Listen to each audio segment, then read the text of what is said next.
Rain, rain, go away. We are ready for some baseball. Dave Jarvis, Elliot Avon said, let's play tonight for Game 2 of the series. Belmont at NC State. It takes a pack of wolves to clean this field, but it is ready to go. Doak Field at Dale Park. Alongside Andrew Simpson, I'm Evan Budrovich. The Squeegees were out and about.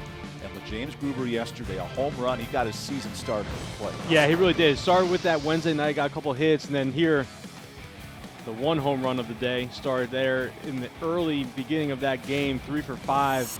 That was a long shot, and then he got into that little league, home run that was called a triple, but he advanced on an error. So he's really starting to see it well, and here we go tonight. And Matt Willitson gets the baseball for NC State. It has been raining all afternoon, but we are clear to go here at 5:30.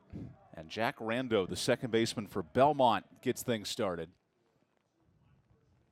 Take me through the mindset here of both teams. You show up at 10 a.m., 11 o'clock, you get delayed, you wait, and now you're playing basically half a day later. Yeah, it's a long day. I'm sure these guys got here, call it 3 to 4 hours before game time. So original game time, 2 o'clock, and you just kind of sit around and, wait. You play cards, and, you've been in the locker room before. You just kind of figure it out. You kind of get ready, get into the cages and do whatever you need to do. So that was ruled a foul ball. And Dave Jarvis says, wait a second, he didn't touch that ball. And the home plate umpire, Brandon Henson, is explaining what happened. I think Coach Jarvis is right on this one. I don't think that was even close, but. So now all the umpires will come together and talk this out. Why not wait a little bit longer, right? After the original 2 o'clock start gets pushed back to 5, which gets moved to 5:30. We might as well get the call right. If we're going to be here, we're going to get this thing right. Belmont played a set of doubleheaders Saturday and Sunday with weather last week. NC State has not had weather much of a factor this year. So they'll say the count's 3-1. Here's a look.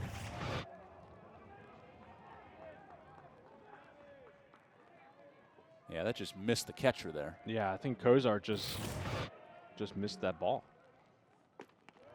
So now the count is full. Willitson 6 innings of dominance against Wagner last weekend. 5 hits, just 2 runs allowed. And he misses inside. It's a leadoff walk for Jack Rando. Belmont has led just once in this series, a 1-0 lead in the first. Then NC State, 11 runs offensively, which makes me think if you're Belmont, get up early and play with a lead for once in the series. Yeah, with the rain falling right now, obviously not a hard rain, but I think you have to let Willitson throw his pitches. Last week we saw him struggle in the third inning, gave up those 2 runs, but after that he was dominant, like you said. So I think if you can, work the counts, get into that pitch count, you may be able to get into that bullpen earlier than you actually want. Here's Dave Jarvis, who's starting 9. 8 new starters in the order. Brody Heaton, who hits third, is the returning first baseman.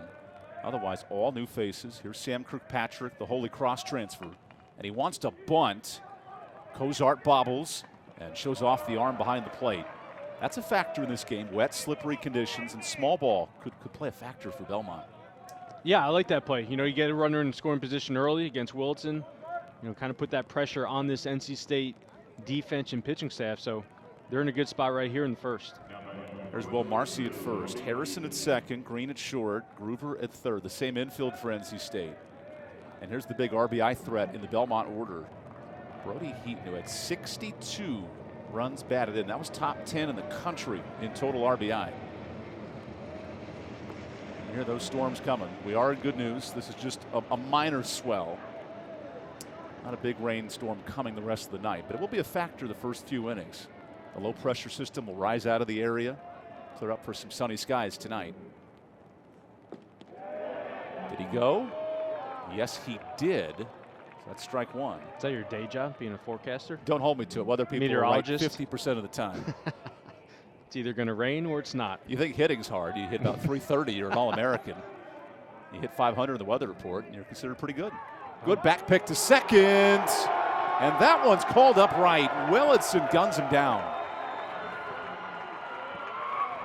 That's a really great job by the middle infield of Harrison. I don't think Peyton Green had much to do with that, only because it's off the right-hand batter. So Harrison's going to take that all the way. The communication's there. Does a great job. Good throw by Wilson. That's a big out. Got that secondary lead, and that's where you're caught no man's land. So it's a 2-1 count to Brody Heaton.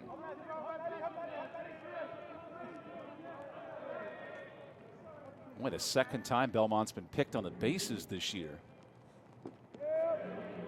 And this does change the complexion of the inning. Runner at second, 1 out, to now a clean slate for Heaton. Yeah, it definitely changes the way you pitch to Heaton too. Obviously, he has the power numbers that you kind of have to worry about if you are Wilson. So now you're going to see the heavy dose of sliders, fastballs away. Gets away with one right there down the middle. That'll load the count. Heaton 1 for 3, 2 RBI in yesterday's game. That made it 6-4, and the Wolfpack pulled away with a 4-run eighth. Good use of the changeup, and Willitson starts him 1-2-3 on a soggy Saturday in Raleigh. The Wolfpack look to swing the bats, and we come back on ACC Network Extra.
A change to the Belmont rotation.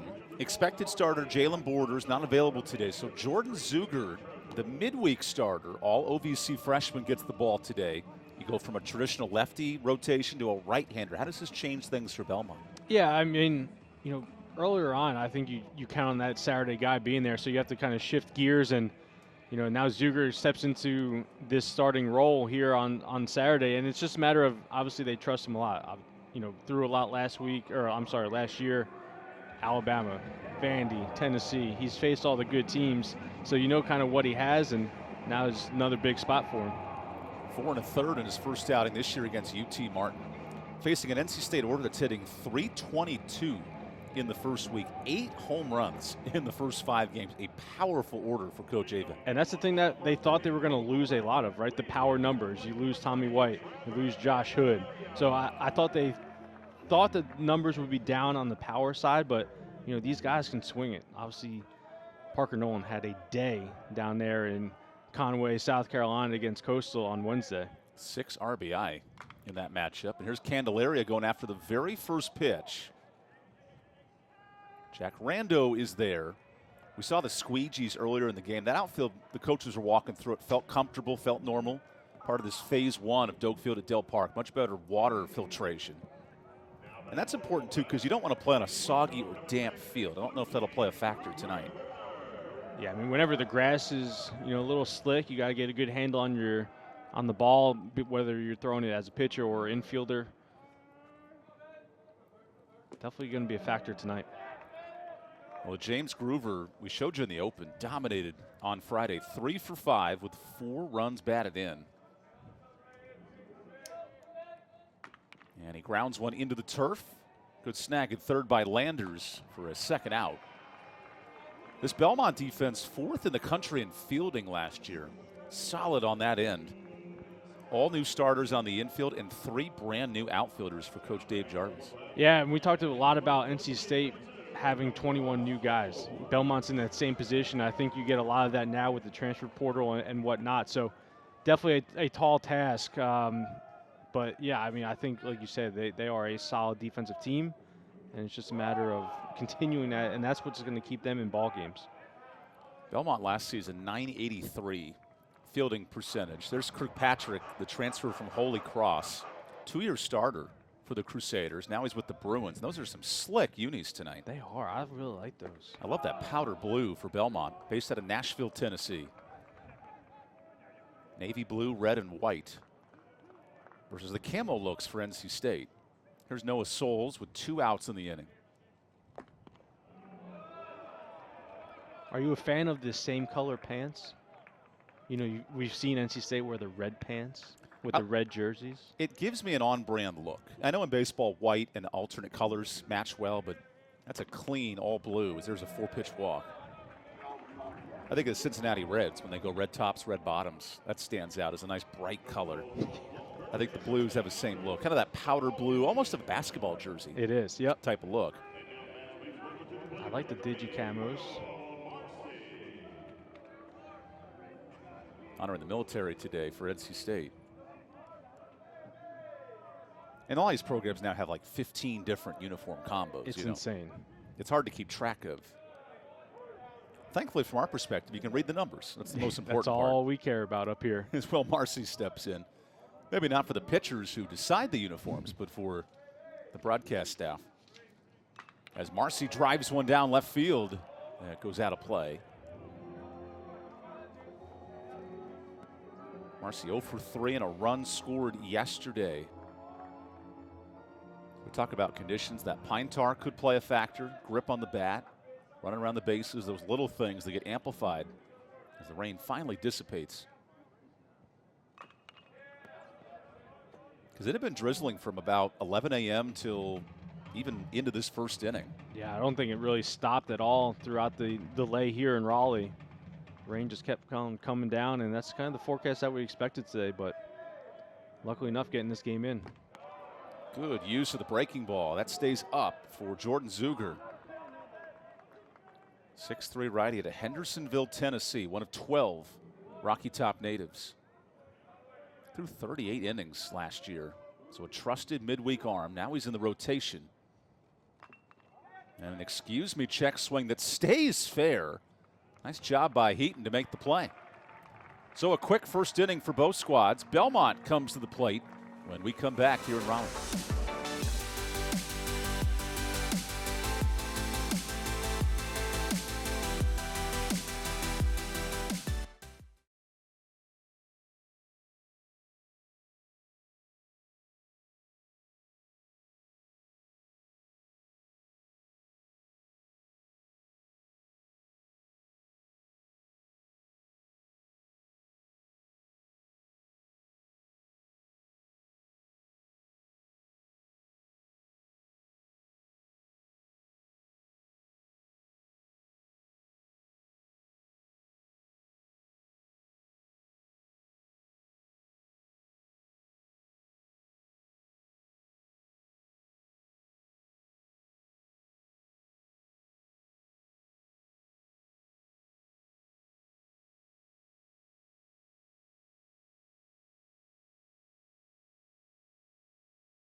Nearby Holly Springs, North Carolina native Matt Willitson gets the ball for NC State. Became the most trusted arm for the Wolfpack. 9 quality starts in 22. Those are solid numbers for NC State. Yeah, just a competitive athlete. That's exactly how a lot of people explain how he goes about his business. They want him on the mound. He wants to be out there with the ball in his hand in big spots, and he's done very well for the Wolfpack here. He'll face 4, 5, 6 in the Belmont order. Willitson top 10 in strikeouts in the ACC. Parker Messick of Florida State was fantastic, but he was right up there with them, nearing 100 Ks. Pounds a strike here to Mason Landers, the reigning OVC Player of the Week, who went 0 for 4 on Friday.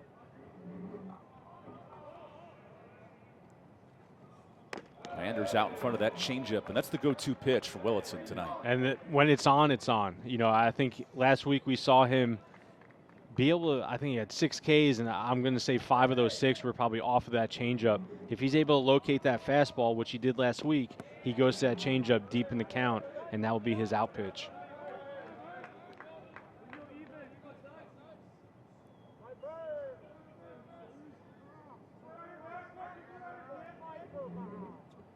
So the 2-2 from Willitson is nubbed foul. I showed you James Groover a second ago. What a great offensive weekend for Groover, and he will look to help Willitson behind the plate. NC State's played clean defense in this series. Yeah, and the move from Groover from first base, second base last year to third base wasn't a huge thing that everyone talked about, but he's done a great job over there so far. It's a lot different view from that third base side, and I think he's kind of transitioned well over there. And it pushes Peyton Green back to shortstop, exactly, where he played half the games as a freshman. And you could see the confidence just continues to grow with Peyton Green, off to a pretty hot start here for the Wolfpack in 2023. There's the changeup. Willitson back-to-back Ks on that excellent breaking pitch. It's such an old school style, right? Fastball, changeup, alternating speeds, but it's working this weekend. It is. I mean, I always say changeup is the hardest pitch to hit in baseball. Everything is the same as a fastball. You know, the look of it, the arm speed of it, and you cannot see seams. So it almost looks like a 4-seam fastball coming in, and obviously you could see just drops off the table late, and that is definitely a out pitch for Willitson. Because the slider has become the go-to strikeout pitch in today's college baseball. You add in the changeup, it's much easier on the arm and hard to hit when you throw in a 12-6er like that. To Max Blessinger. I think it's a lost art in college baseball. It really is. You know, I think everyone wanted to see the slider with all the metrics that are out there too now. You know, they want to see the spin rate of it. And there's the changeup. 3 strikeouts for Willitson. And why not go back to that pitch? That is the filthiest pitch that you can possibly have in the repertoire. Once again, it's same arm speed. Everything looks the same, and that thing is just diving off that table. The Tennessee Volunteers led the country in strikeouts last year, about 10 per game. And their strikeout percentage was almost 70% on the slider. We see NC State today, 100% on the changeup. It's a different style, but when it works, it's effective. Hey, if it works, right? If it ain't broke, don't fix it. I've heard right. that plenty of times in my tenure. As Blake Barton drills one to third, and there's Groover. Spotted him earlier in the inning, and he makes a nice play. We go to the bottom of the second. NC State and Belmont all scoreless.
NC State shortstop Peyton Green is off to a scorching start. 9 RBI in his first 5 games, including a grand slam yesterday. Yeah, I mean, you see right there the 9 RBIs, the stolen bases, obviously a low clip, but 4 for 4 already. And we talked about the comps that he shows with Trey Turner, and just the athleticism he has at shortstop. I think last year, and I spoke about this before, he just kind of let the game speed up, and everything that happens to young players. But now you could see the confidence that he has, the confidence he's playing with, and this is the type of numbers that NC State kind of expected from him coming into his sophomore campaign. Peyton Green would love to follow in the footsteps of Trey Turner signing a $300 million contract this offseason. I think we all wouldn't mind that, right? Big time payday for an MLB All-Star. And now Green, who's putting up all ACC type numbers, pops this into foul ground. And that'll stay out of play. It had been a 3-year run of 3 different starting shortstops for NC State. And all of a sudden, Green now the prohibitive starter. He's played that role defensively, and you see at the plate much more calm and comfortable in the box. Yeah, it takes a while to get adjusted to the college game. You know, everything is a little bit faster. So then if you speed it up yourself, then it's, you know, a couple times faster. How about this fly ball to right that's got some legs on it, and a solo home run for Peyton Green, his second big fly of the series.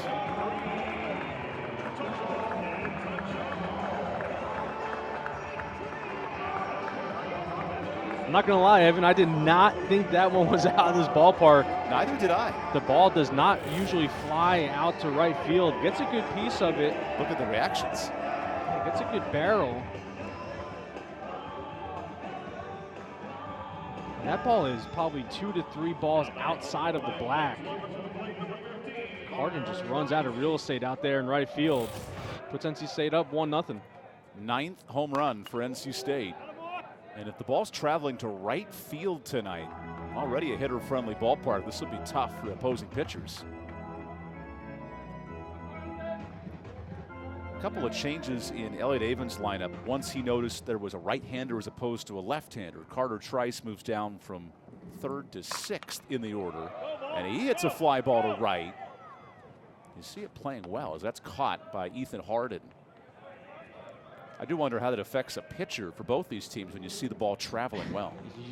You just know you have to keep the ball down. You know, I don't see any, there's no wind blowing. The flags are still out there in left field, but you have to work down. You have to work at the knees because, you know, if anything goes up, then obviously it's a good chance to get out of this ballpark. One out for Jacob Cozart. Oh, that's a pretty good pitch as it's called down.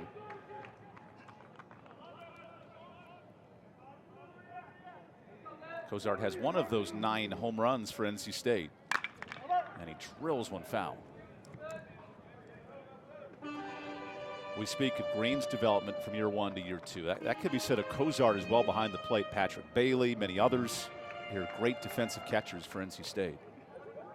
NC State's just been solid up the middle of the baseball field for the last, you know, call it 10, 15 years, even dating back that far. Dating back to 2012, reserve catcher Andrew Simpson. That was, yeah, I think it started after me.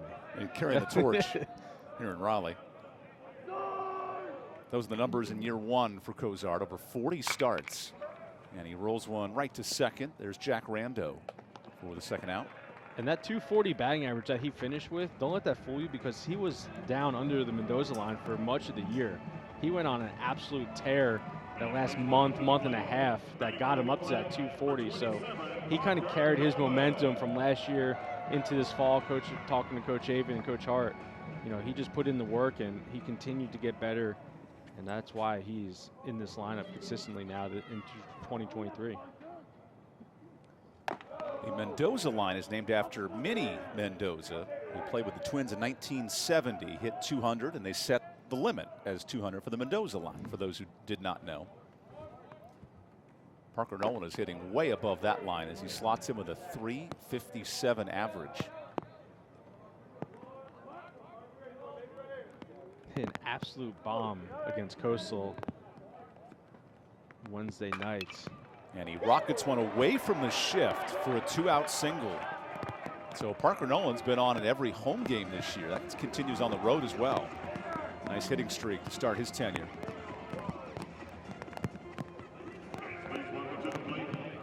As the rain starts to pick up now, this will be a game of where's Waldo? Is the rain falling over here? Is it over there? How does the pitcher get the grip right? You see the rosin bag playing a factor.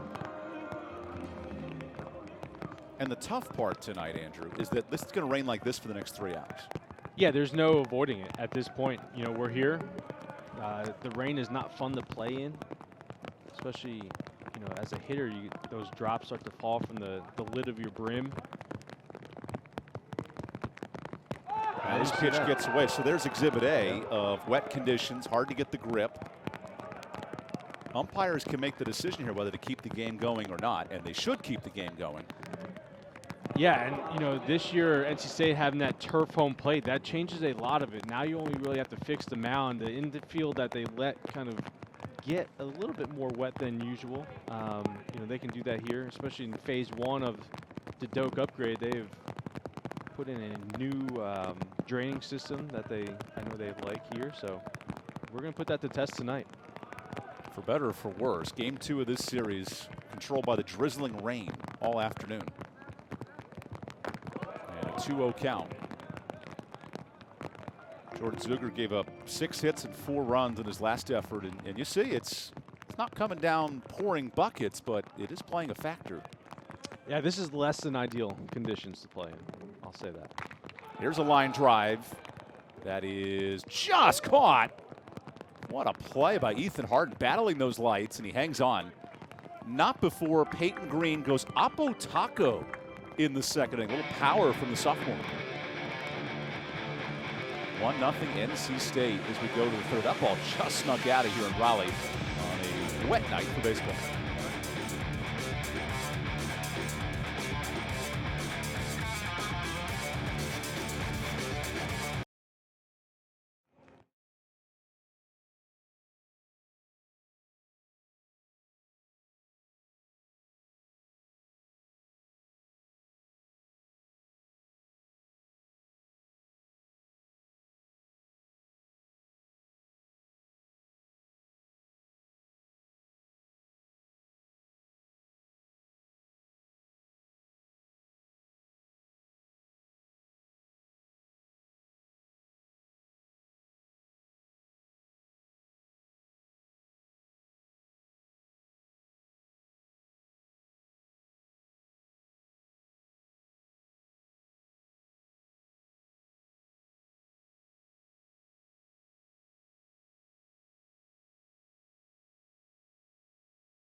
The Belmont Bruins come by way of Nashville, gearing up for year 1 of the Missouri Valley Conference after a trip to the Ohio Valley Conference Finals.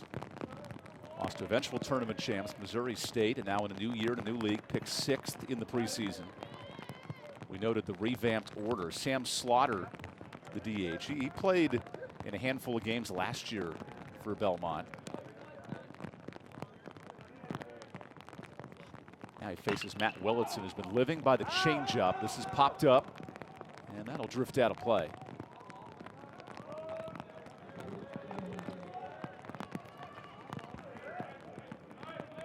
I am falling more in love with those powder blues. You've been high on them all day. And I'm a USC Trojan at heart. We're Cardinal and Gold, and we hate Bruins by nature. But I can be a fan of this tonight. So it's popped out of play. Give me like a Memphis Hustle. You ever seen the G League Memphis Grizzlies team? No, I have not. That same type of powder blue combo. You watch a lot of G League basketball? You know, I am a connoisseur of a lot of between that and dodgeball and freeze tag. I watch a lot of different events. Let me tell you, that the tag, you ever see that? ESPN 8 the Ocho Day is an amazing event. Aggressive. Spike ball.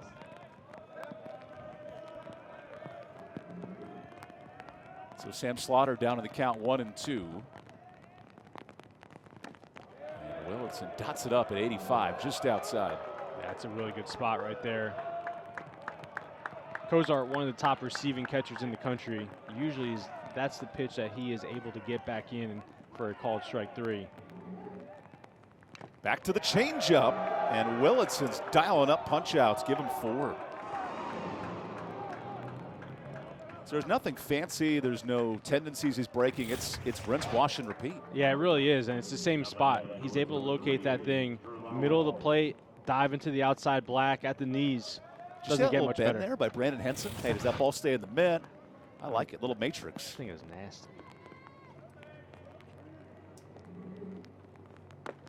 And he mixes in a curveball for strike 1 to Drew Lowry.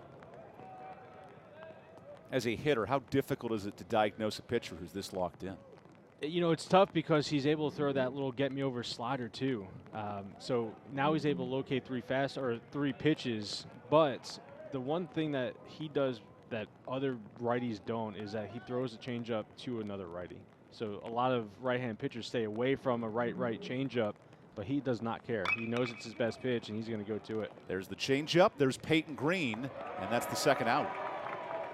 That's a play that last season Peyton Green may or might have made an error on. We'll see a little more development from him in year 2. Yeah, I think he's just grown. I think he looked at last year and really decided to, hey, I'm going to be a better defender.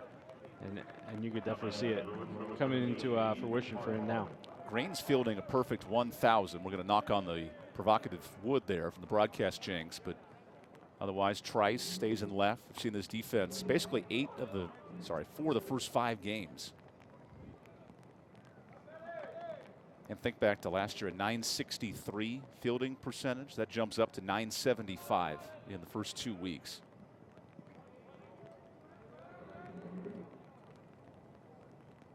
As he pounds a strike into Ethan Harden. I know it's early in the year, but Notre Dame last year marveled the country with their fielding percentage, 985. That's how you win a lot of ball games. I was going to say, and that's why they got to where they got.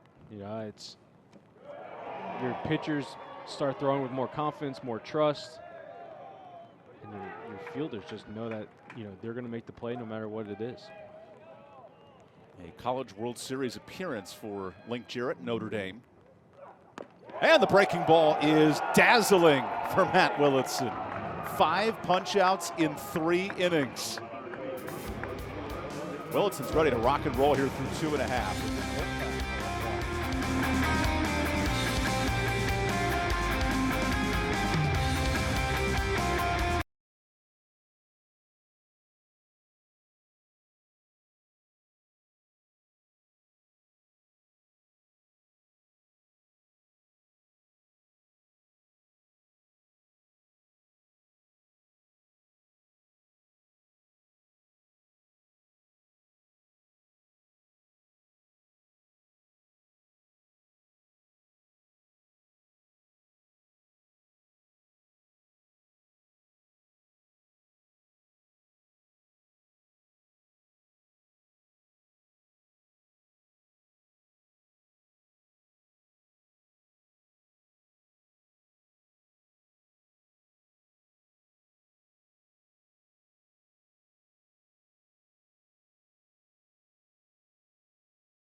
The Belmont Bruins in 2022 had one of their best seasons ever under Coach Dave Jarvis. Made it all the way to the OVC Championship.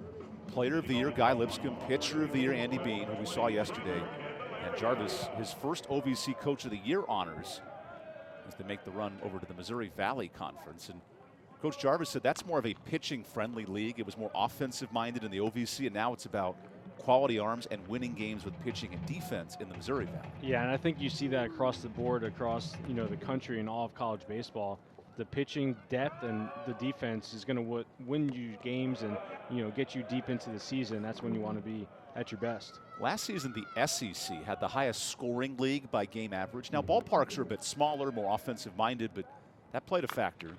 The best pitching and defense league was the American Athletic Conference last season. Now, you can break that down into the big picture, but on a micro scale, If you're not pitching it well, if you're not playing defense, you are not winning games this time of the year. No, and that's why a lot of teams, in the fall focus on what we used to call 27 outs, right? It's the coach literally sit there and just hit and hit and hit, and you just have to make plays, and that's what it comes down to. And I think that's where NC State struggled last year, and obviously missing the NCAA tournament. Wolfpack picks second in the Atlantic Division entering the year as Candelaria fouls it off.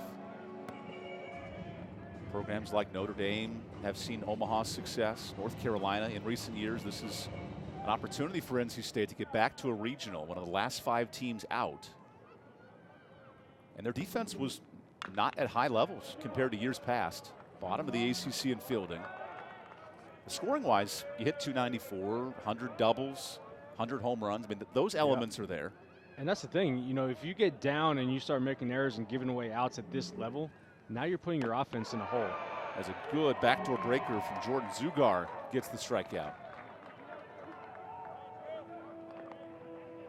You think to the ACC so far, 8 different teams have not lost a game in the first 2 weeks. This breaking ball is lovely. Yeah, it's right down the middle. It just gets fooled. You can see it. Sees it. Too late. Gino Groover recognizes the pitch that time. You have Wake Forest, Virginia, NC State, Florida State, all nationally ranked. Miami with votes. 6 teams in the top 25. As Groover smacks a line drive to third. Good snag by Landers. It's been that type of start for Groover. Opened the season, I believe, 2 for 12. Yeah, he's seen it well, hitting the ball hard.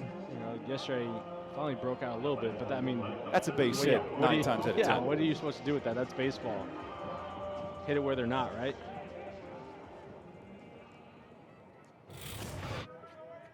That's a hard hit out as Noah Souls checks in.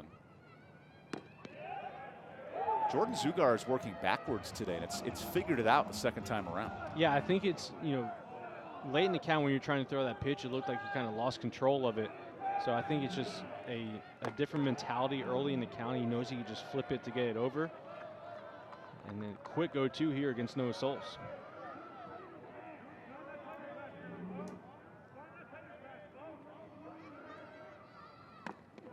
That is called ball 1. That's close right That's there. a sigh of relief on both sides. If you're NC State, thank goodness. If you're Belmont, wish we would have had that pitch. Jordan Zugar battling through on pitch 39. Tries it again. How about this year? NC State 28 walks to 32 strikeouts. That's a great ratio. It is, yeah, and I think that's something that they did last year. Strikeouts were a little high, but this was a very disciplined team, and they want to hunt fastballs early in the count.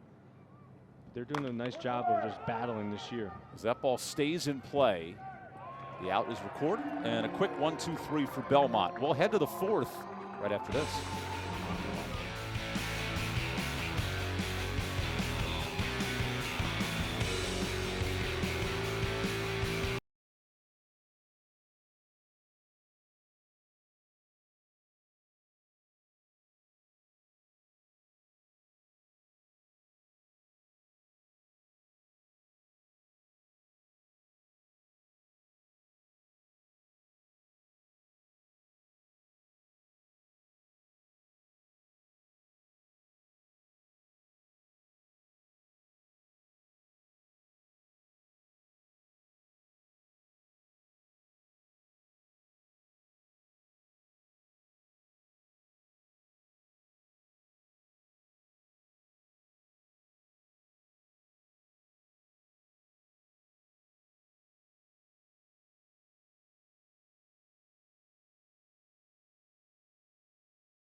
Matt Willitson, 5 punch-outs in the first 3 innings. And once again, like you said earlier, it's the changeup. That has been his pitch of choice late in the count to get these Ks flipped in a nice 12-6 curveball to get one.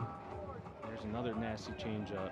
And it's the same location, too. You can tell that one just fluttered in. Yeah, I mean, that's just unfair when you're expecting that changeup to come in. All of a sudden, he just flips a nice little curveball in there.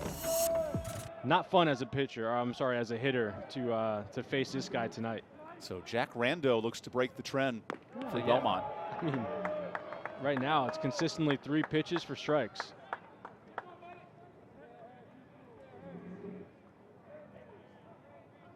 So Rando's gone 9 up, 9 down to begin this game. Remember, Rando was picked off the bases as Willitson now in 9 innings has 11 strikeouts. That's a heck of a K-to-9 ratio. There's the changeup again.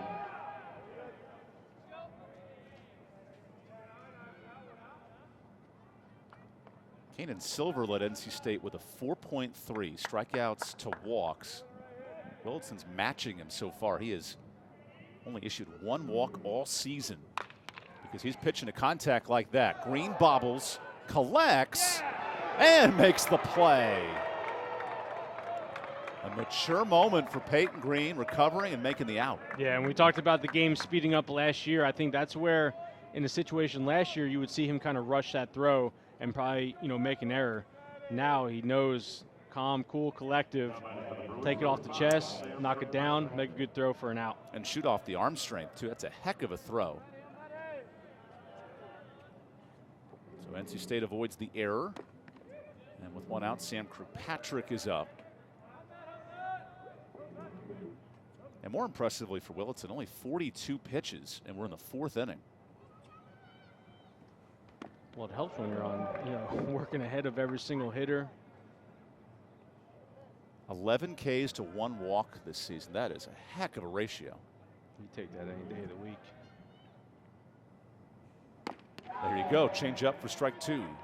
When you know it's coming and you still can't catch up to it, that's a heck of a challenge for Sam Kirkpatrick. And that's the thing. I mean, if I'm Belmont right now, I'm almost just going to sit on a changeup. He hasn't thrown many fastballs.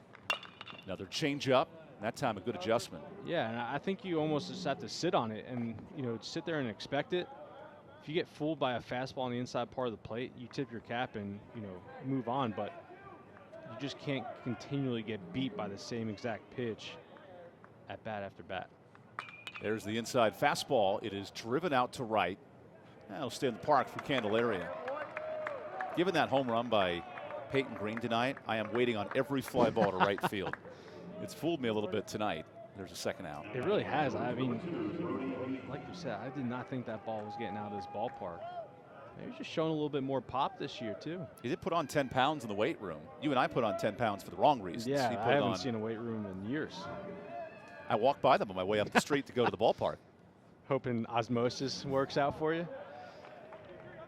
So Brody Heaton, who was a big body, 260, 6'5" in the middle of this Belmont order. Late on a changeup for strike 1.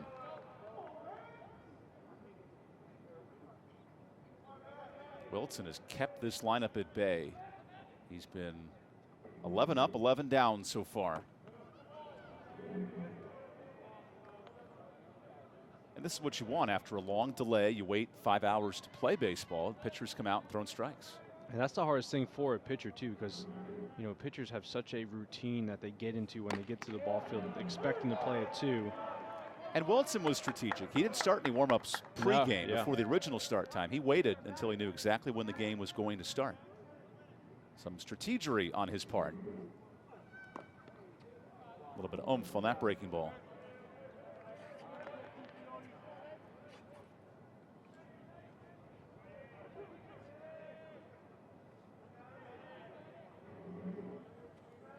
So Willitson searches for strikeout number 6.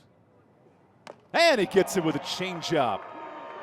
Dazzling Ks all night for Willitson to retire the set. 1 strikeout in the first, 2 in the second, 2 in the third, and this one in the 4th sends us to break.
Well, that's one form of camo. Wearing out some hunting gear for the NC State fans tonight. Got to blend in with the crowd, I guess.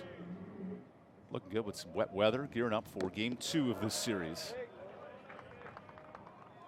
Will Marcy leads things off. Middle of the order, 4-5-6 against Jordan Zugar.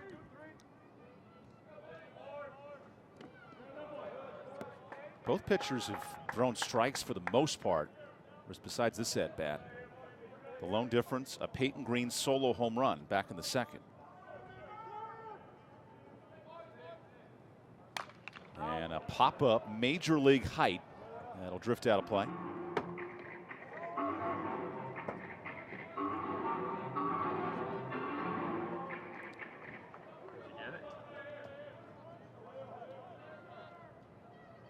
Marcy is 0 for 4 in the series. And now he's down 2-2. This is Jordan Zugar's first weekend start of his career, typically a midweek arm.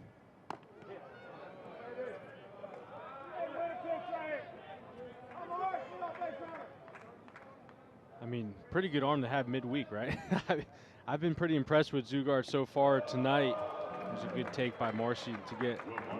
Lays off the break here. Good point. Because these moments are expected. Rain delays, you move start times, you have to play double headers at moments, and then for a staff to lean on different pitchers to step into these spots is so crucial. Yeah, you need to have the trust in your guys, and you need to have the trust in your staff and know who you can turn to in these adverse times. So, you know, Zugar is obviously the guy that they want to go to when they need to go to a bullpen arm coming out on the weekend. Green tries another Oppo Taco. Taco? Not sound bad right now.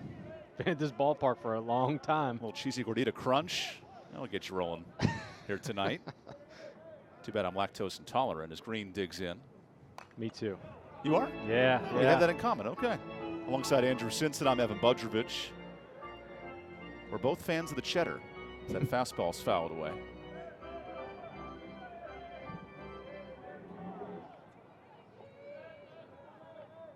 That home run is the big difference back in the second inning. And this has the makings, the way Williston's pitching, to being a low-scoring game. So you want to execute here if you're NC State. Yeah, you definitely have to move runners, get runners on, you know, take your walks, whatever it may be. Base hit down the left field line. A 2-hit night for Peyton Green, wanting a double, and everyone's safe. Second and third, but nobody out. That's a really nice job by Will Marcy, is to be able to go first and third there. That ball's right in front of him to left field in the gallery, but great job going first and third. Peyton Green staying hot, just sneaking that ball in down the line. Good look at it right here. So look where Marcy is. When that ball's hit, he's what, 4 steps off the bag, and he goes all the way to third. And that's the thing. Lowry's playing pretty deep out there in left field. Probably closer than we expect, but yeah, that's a great base running play, and that's something that NC State has harped on over the years. You know, let's be aggressive. Let's not run ourselves into outs, but let's be smart. Let's be aggressive. How about this? A big swing from Carter Trice, deep to left, and a 3-run shot. And why worry about base running when you got that behind you, right? Carter Trice, what a great addition to this NC State lineup. Coming in from ODU. He had 15 home runs last year, and there's a big one for NC State here in the fourth.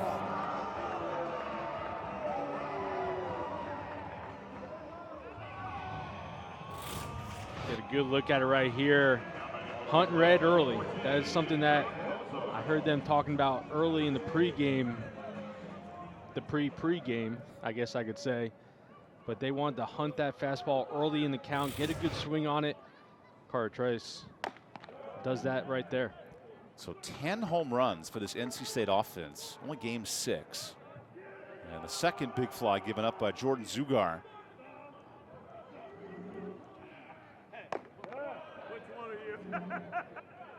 Think about this inning starting, a 3-2 count, struggle with breaking balls on back-to-back pitches. Now a double and a home run, and all of a sudden the bullpen starts to get moving here for Belmont.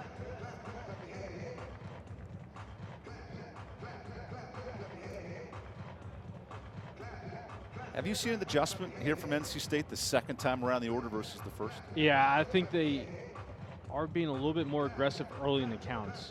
I think that first time through the order, you may be trying to feel your way through with the rain falling. Like I said, against Wilson, you want to get him deep into a pitch count.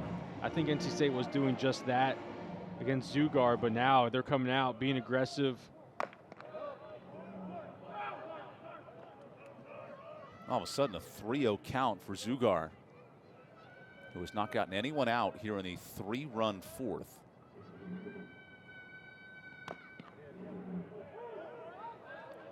Cozart, Nolan, and Harrison, the bottom third in this NC State order.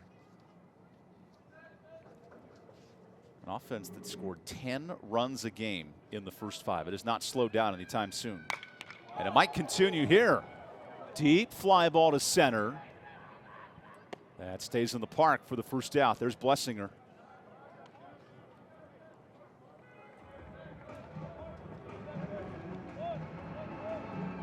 And Jordan Zugar is not a ground ball pitcher. He wants the ball in the air. He wants to pitch to contact. It's feast or famine tonight. 2 good innings, and now in the fourth, a home run and the double.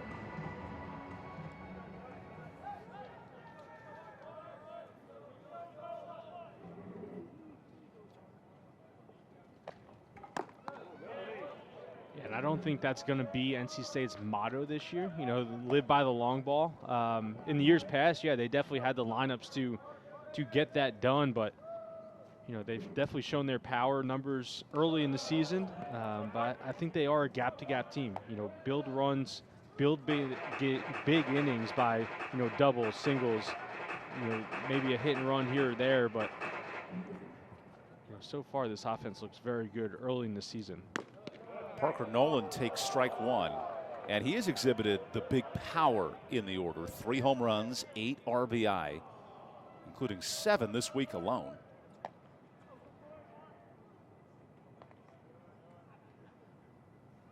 Nolan skies a home run out of play. I was going to say, he just missed that one. At times, it feels like a home run derby the way this offense can hit here at Doak Field at Dale Park. Maybe not the numbers of Tony Vitello's Tennessee, but clearly a tough place to pitch and slow down an offense. Yeah, I really think it's a hitter's park. We've seen in past years the ball not be able to fly out to right field. Left field is usually the kind of the go zone for home runs, but I think Peyton Green's power just kind of showing off there in the second inning. The payoff is rocketed into the air. Lowry gives chase.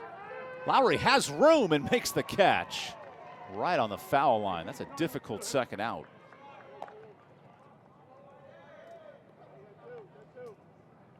Because that ball probably went 530 feet into the air and maybe 175 feet out to left field. And that's with the rain falling, that's not an easy play. You got to run a long way out there in left field. Got the wall to kind of contend with.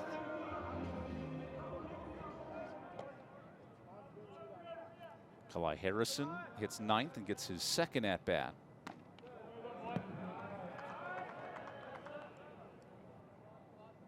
What a luxury for Elliott Avon. Parker Nolan, who leads the team in home runs and RBI, hits 8th in the order tonight.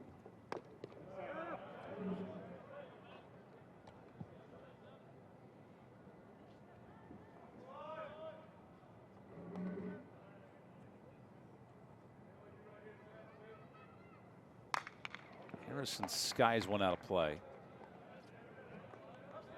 See, that's the point where you're in a 2-0 count. You should not be late on the fastball, right? That's kind of the mentality I always took. I wanted to be early on a hitter's count fastball. I think that's where Clyde's just kind of struggling a little bit early in the season. Guessing on that pitch and takes a fastball for a strike. Just has to get on time and kind of trust his swing. Jordan Zugar working ahead in the count, 2-2. Gives up a base hit. Great location for Harrison, who's got wheels. He wants a double and hangs on. A 2-out extra base hit with a 9-hole hitter.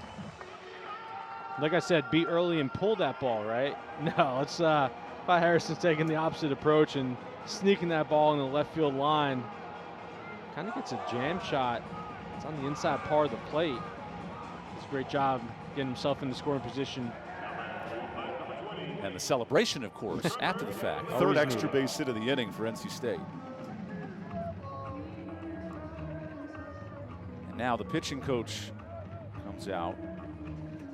A.J. Gora has returned over 80% of the innings pitched from last year. But this is the challenge, a team watching 3 runs come in. You don't want the game to slip out of hand here.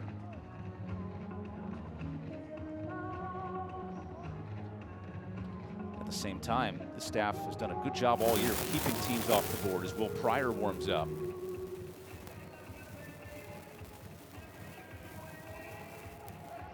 Our first look at the newly installed bullpen cams. It's a great look. Yeah, nice touch. Part of phase 1 construction, moving the bullpens from the left field line to the outfield.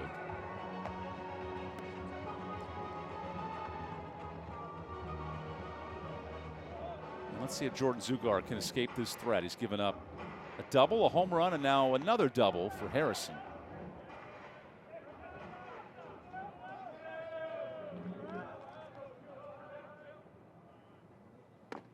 Trevor Candelaria did not swing on that pitch.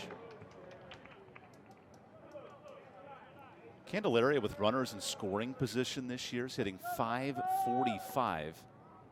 That'll help cash in 9 runs batted in the first 5 games.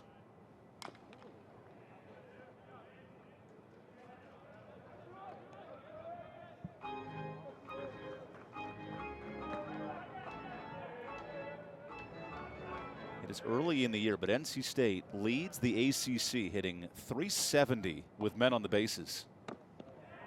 There's a swing and a miss.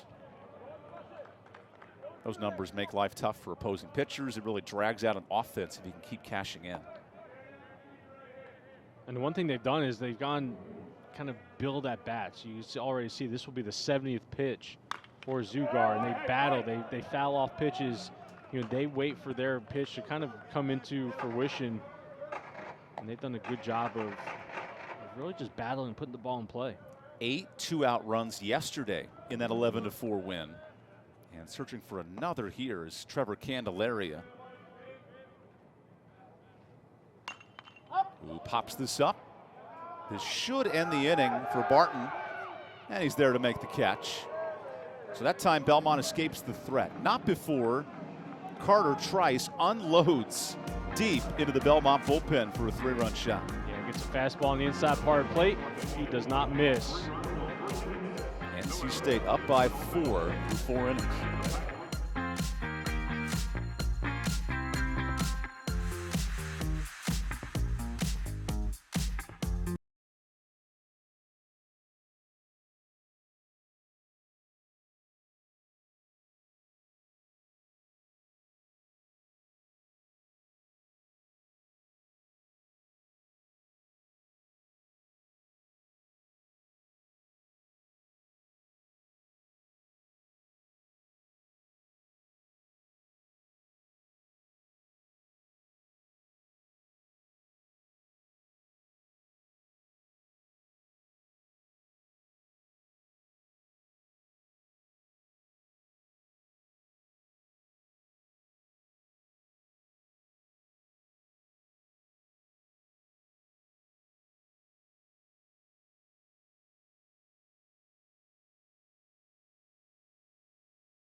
Welcome back to Raleigh.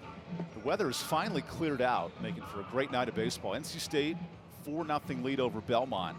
Home runs from Carter Trice and Peyton Green leading the charge. Now Matt Willitson has been living on a prayer and on those changeups all night. Goes back to work with 6 strikeouts.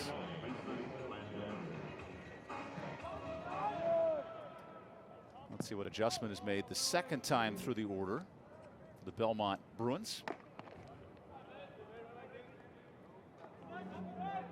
We'll gear up to play Kansas and Western Illinois the next 2 weeks, both at home in Nashville, Tennessee. Willison's dialing it up tonight for strike one.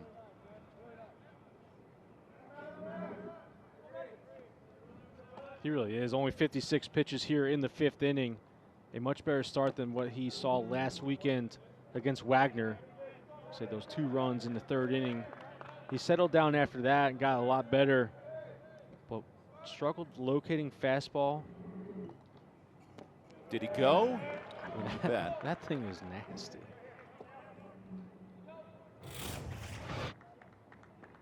Wow.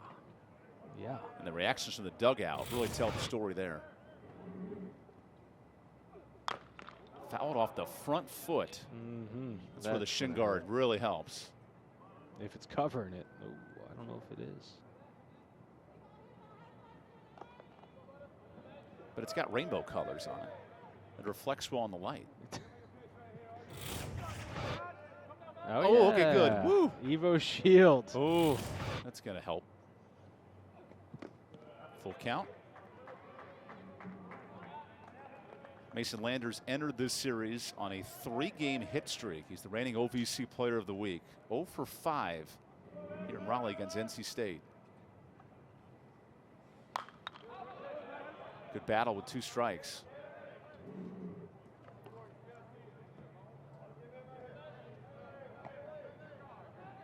Here's the man of the hour, Matt Willitson.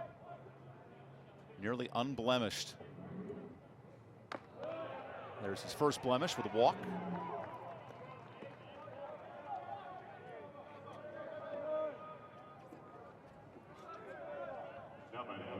It's good at bat right there by Landers. You know, fights off a couple pitches late in the count. And the one thing with Willitson, he's been up in the zone with the changeup. His out pitch normally tries to get down the zone and work those ankles, but Landers does a nice job seeing it well and lucky enough getting on base here for Belmont. Dots it up on the outside corner to Max Blessinger, who's one of those 6 strikeout victims. Wilson had 95 punch-outs last year. That led NC State. That's a good pitch there for strike 2.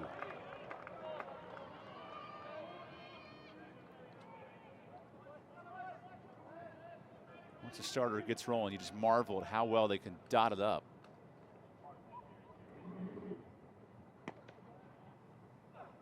There it is, 7 strikeouts for Willitson, and the sword has come to play.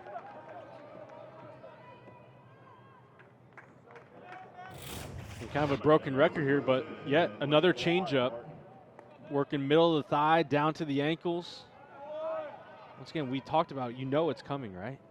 That is his out pitch, but still so effective. 7 strikeouts on the day. As he pounds strike 1 into Blake Barton.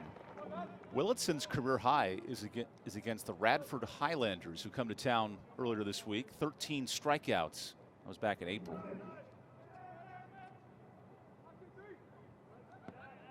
And more attention over there to first.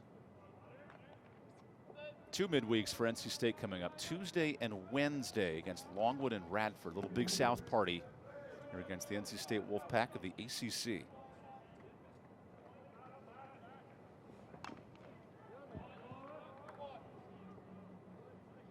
You ever been to Farmville, Virginia, home of Longwood University? I can't say I have.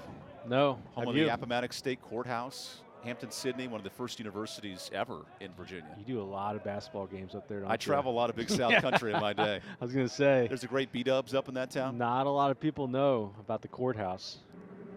But you, wealth of information. Pretty town or what? No? Nice. Oh, fantastic views. Sits in the countryside up in the hills. Sure. Here in downtown Raleigh, which was named the 2nd largest city by growth from year to year in the country.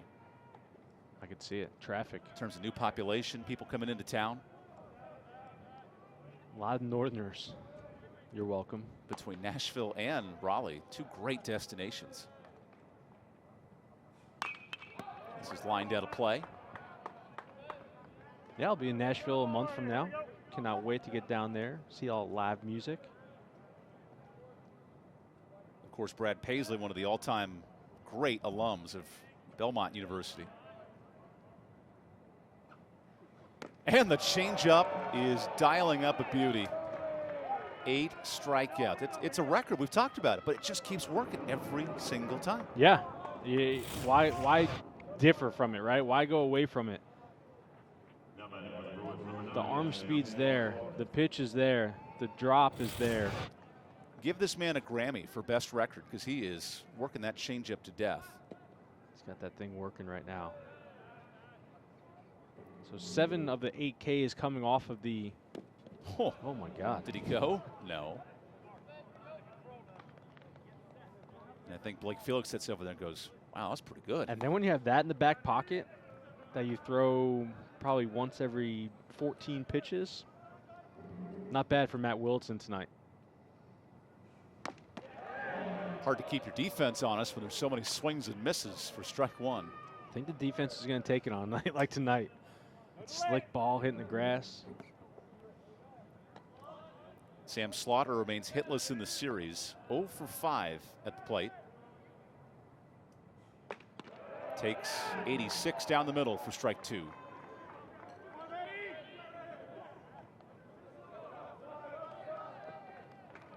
want to make a bet? What he goes to here? Is it changeup? I'm not a betting man, but I'm all over this. 8 strikeouts, and he'll wait for a moment.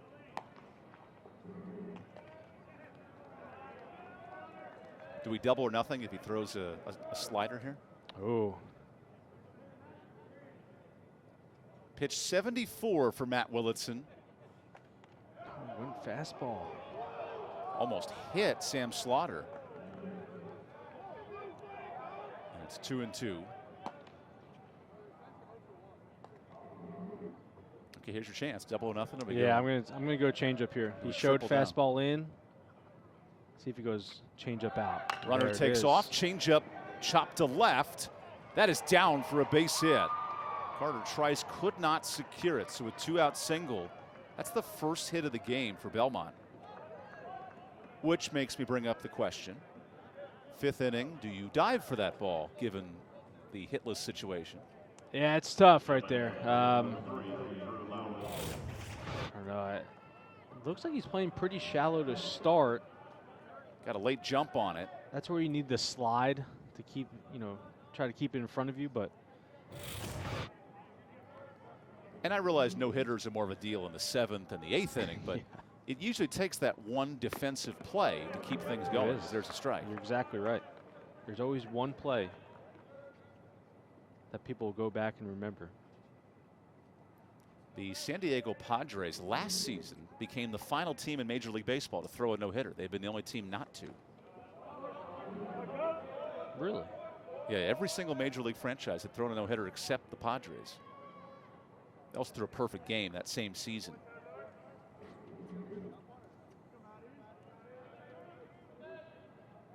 Well, it's darn near perfect today, but his first inning of trouble as he works ahead on the changeup.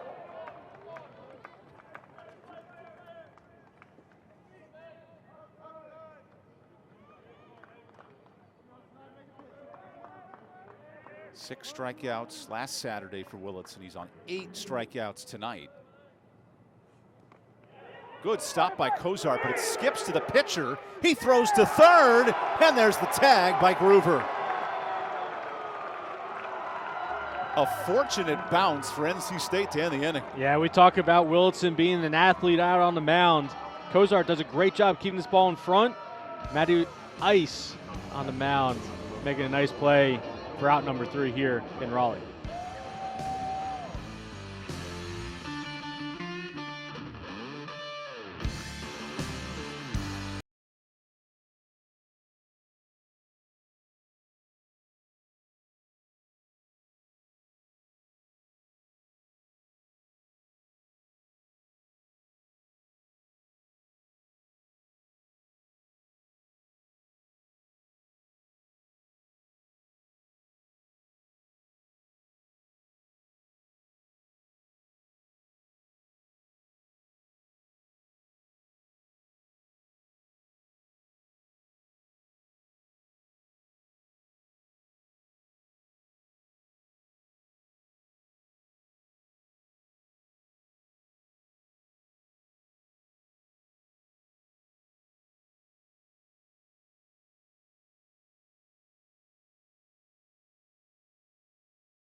Welcome back to Raleigh, North Carolina. With James Groover, a Golden Spikes Award watch list player entering the year. These are prolific numbers in his junior campaign. Now in his second season at NC State, a slower start, but we're seeing a better version of Groover in this last week. Yeah, I think he's seen the ball well, all season so far. He just hasn't gotten the hits to fall. Had a big day yesterday. The long home run. And then 430 feet yesterday. That will do it. And it got out of the ballpark in a hurry, too. Then he went a little Oppo taco against the wall out there. The Little League home run inside the park. Yeah, I was upset. It was technically ruled a triple and an error, which, I mean, at that point, come on, do you just official give it to score. him? Because here's what happened yesterday. I mean, I don't know if, and check the records, but I don't know if there's ever been an inside the park home run here at the Doak. So this is where the error happens. No, but there's no guarantee. Well, I guess there is, that you'd think the runner holds at third. I'm not one to judge official scores. That's probably the correct call. Makes for, not for the better story, but the right call. We'll still call it. Yeah, we'll still go with the inside the park home run. Groover 0 for 2 tonight. He rocketed the ball to third his last time up. Will Pryor, the new pitcher for Belmont, works a breaking ball in for a strike.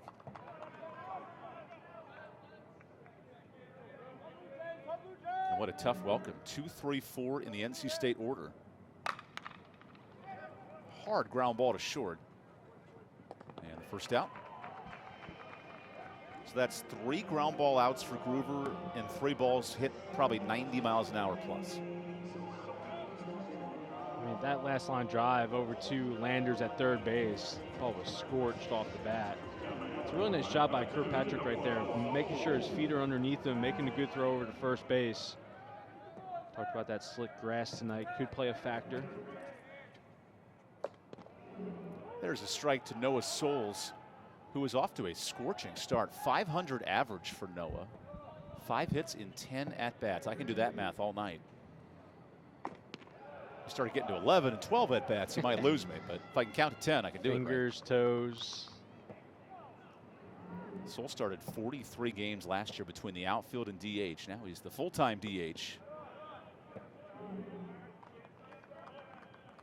NC State has a luxury of outfielders this season.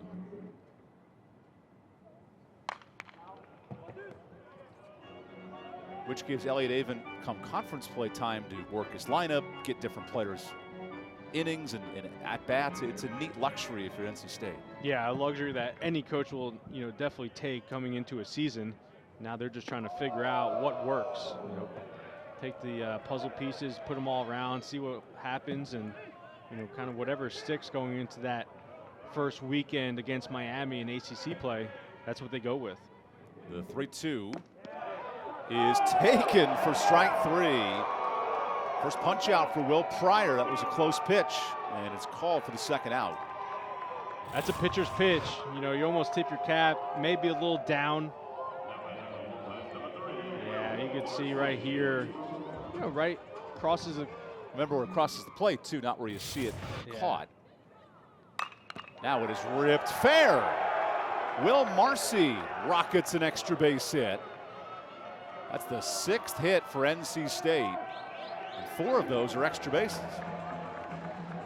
Is that an homage to LeBron James throwing the chalk in the air at second? That's a really good question. We're gonna have to get a backstory on the. I gotta look up on TikTok. The second base celebration there. Seen that twice tonight so far. But Will Marcy doing a nice job of being aggressive early. He gets a curveball, so he might have been going up, waiting on curveball. Gets it, gets a good pitch. There it is. That seems LeBron-like. What are the kids doing these days?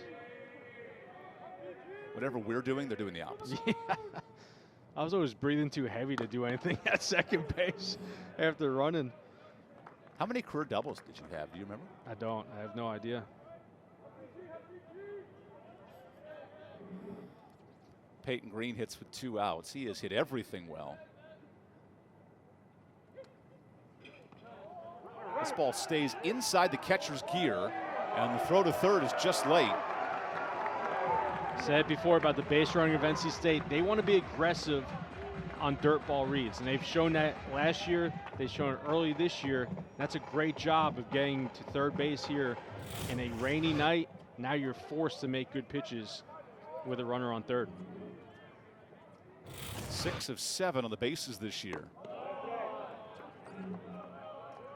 And NC State is not Jackson State, who stole 225 bases last year. But No. any element of the running game is crucial for an offense. It is. I mean, how about this for an offense? Peyton Green with his second home run of the night.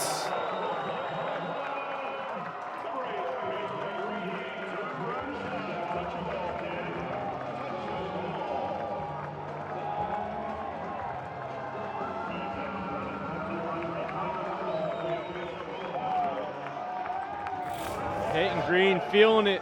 It's a pitch that is middle. And right now, the way he is seeing the ball, he ain't going to miss that one. That ball gets out of here in a hurry. Hit that to the dorms in left center. Gonna wake some kids up tonight.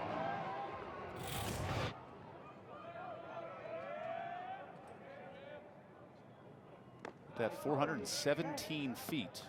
And I'd argue it could be farther. Doesn't get any easier with Carter Trice coming up the bat right now, too. Who just blasted a home run his last time. And holds up on the check swing. We entered this broadcast saying NC State is not living by the long ball. And yet, 3 home runs have driven all but 1 tonight. It's been a power show.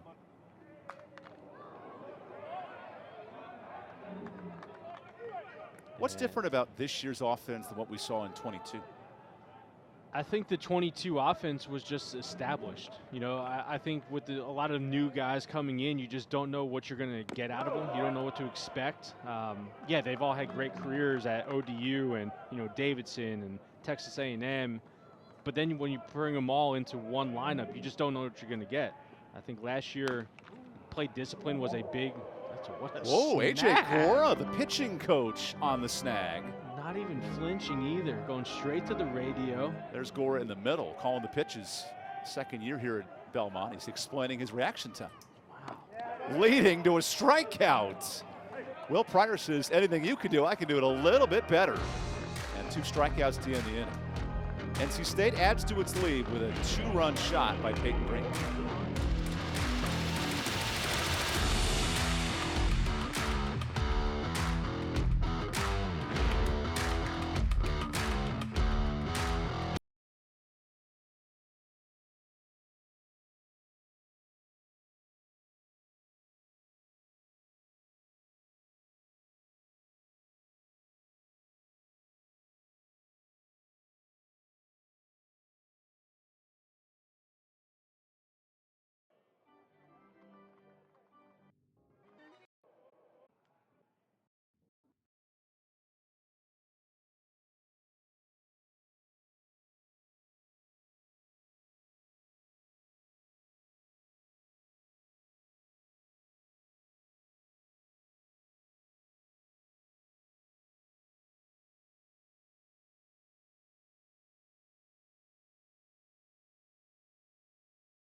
We want to show you this great play by the Belmont pitching coach, AJ Gora.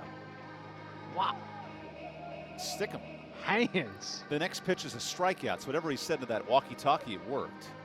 I mean, did not flinch. Great job by the grounds crew today. We were delayed from a 2 o'clock start back to 5:30 with weather. And now it's been excellent tonight.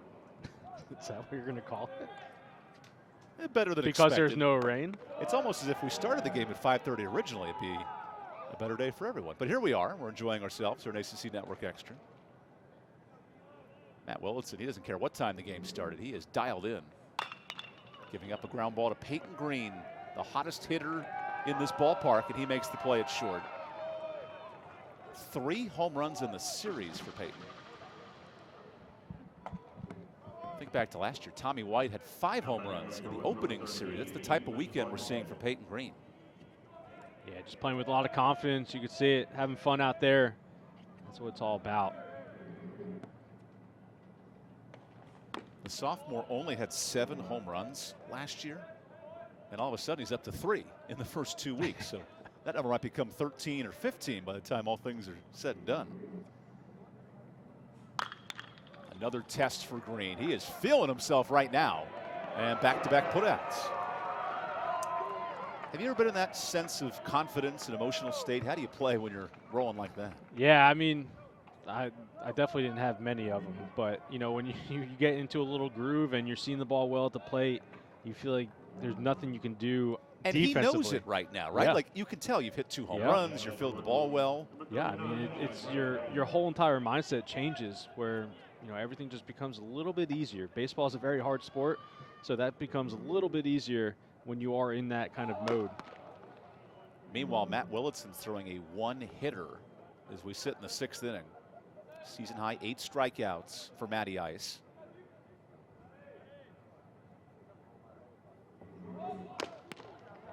One of the first times we've seen Belmont try to use the small ball to slow down the rhythm and the timing of a pitcher who's rolling tonight. Yeah, 2 quick outs. You know, you need to do something. Willitson only at 85 pitches here in the 6th, so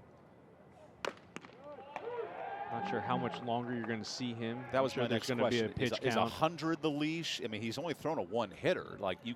Yeah, I think you definitely have a leash on a colder night, you know, a damp night.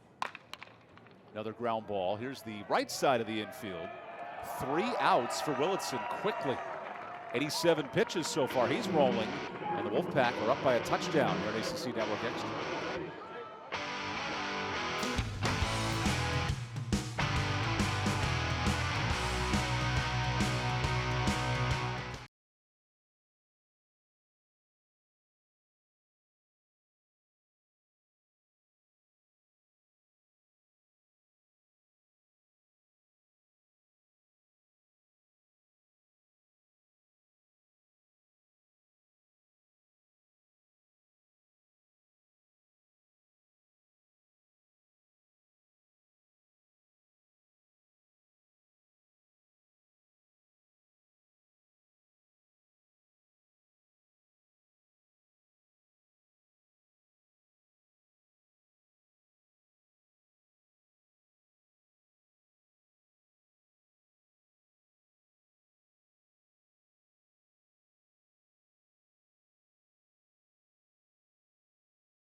For the folks who stuck around tonight, they have seen NC State explode offensively.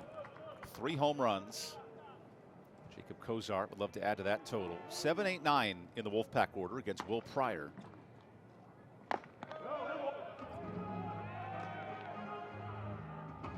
We speak of sophomores having big years. Elliott Avent was so high on Kozart entering the season, expected him to be an all ACC type player.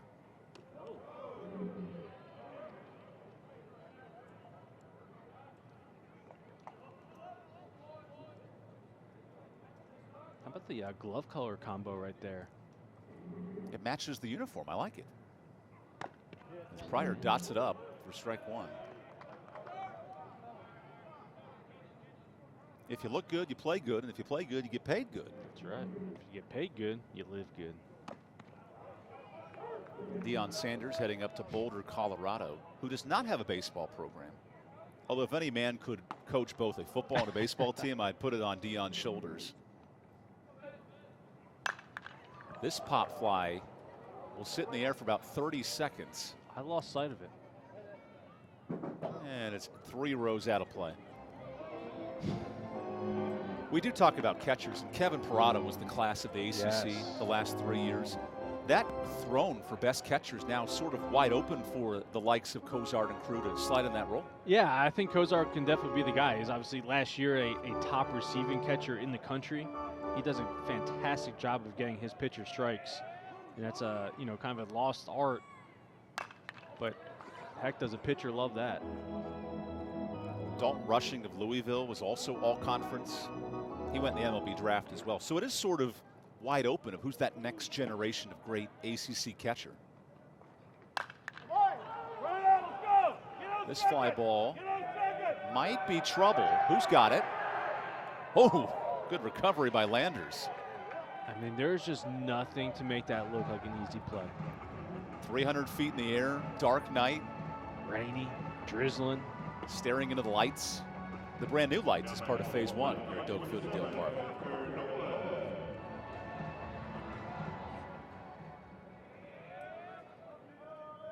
NC State went into the portal and brought back a ton of offense. Haven't seen the pitching as much this year, but the offense, big producers. Nolan, one of those, grounds to third. How about the pitcher hitting the deck, giving room for that throw for the second out? Really nice play right there by Landers. That's a tough play going into the bag. Sets his feet. Parker Nolan getting down the line pretty good too. A good look at it right here. Okay, so watch the pitcher. He just hits the plank. Hey, it's either that or get smoked in the head, right?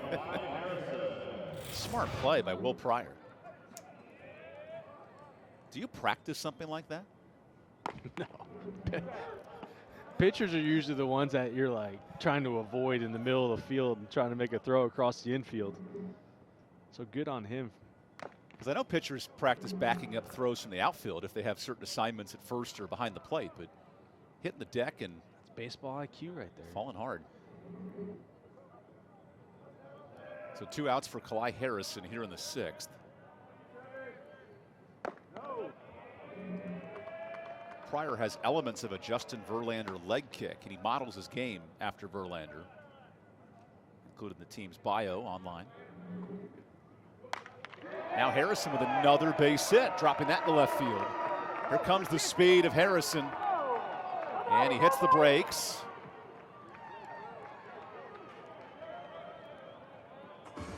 So this time around, he holds for a single. Yeah, it's a really good piece of hitting too. It's a curveball up in his zone, so he's able to just put a barrel to it. But you can see, I thought this was 2 off the bat right away. You can see Coach Hart kind of waving his finger as going 2. That's a big turn right there. Smart decision by Harrison. Ooh, real inside the Candelaria.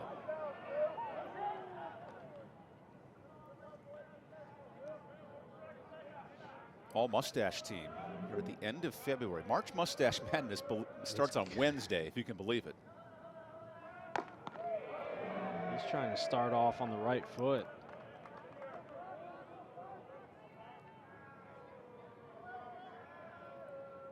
Second appearance of the year for Will Pryor out of the Belmont bullpen. That is called a strike.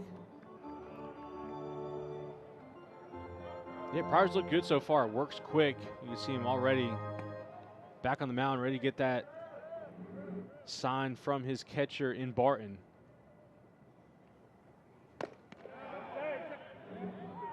Pryor's a true freshman. Big moment.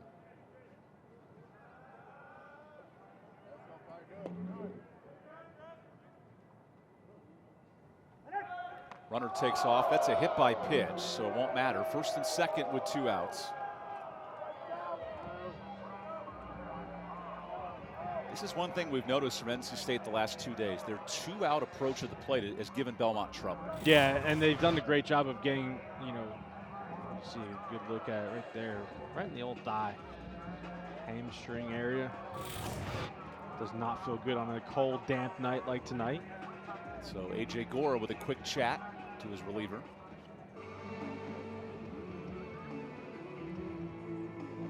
While this Belmont offense graduated 8 of its 9 starters, the pitching staff brought back 4 of the 5 weekend or midweek starters. The bullpen's young.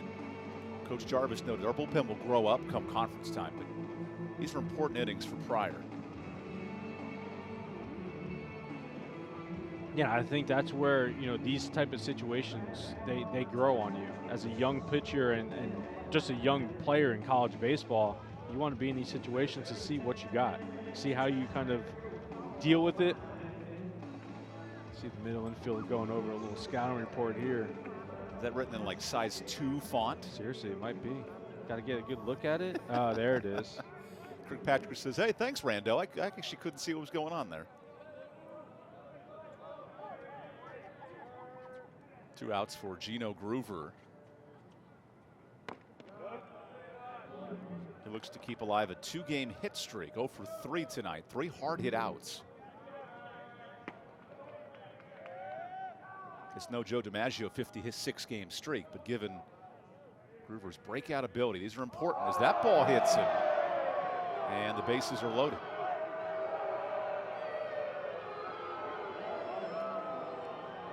The crowd not too fond of those back-to-back pitches.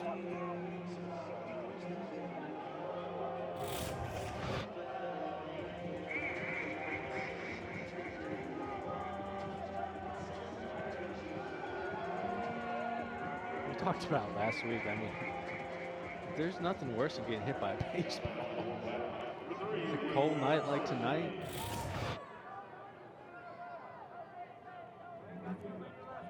So Noah Souls up with the bases loaded. He's 1 for 1 this year with the bases juiced.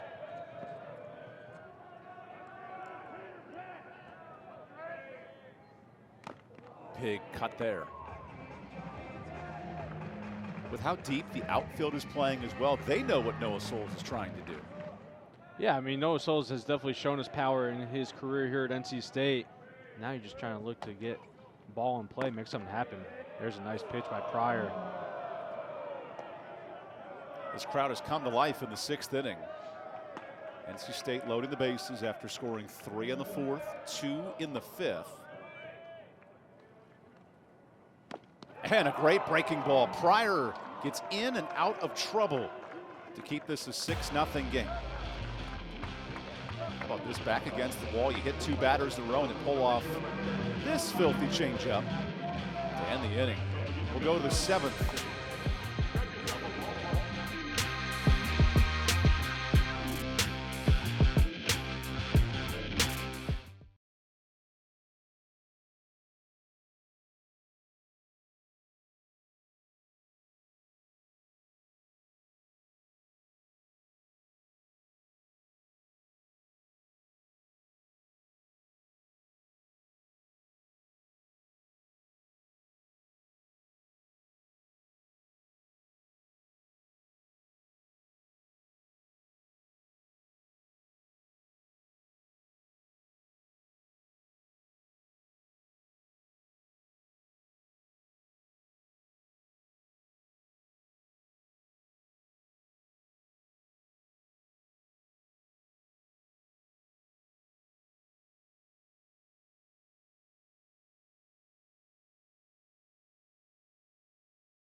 Quality start for Matt Willitson. 6 innings of 1-hit baseball. Yeah, quality start.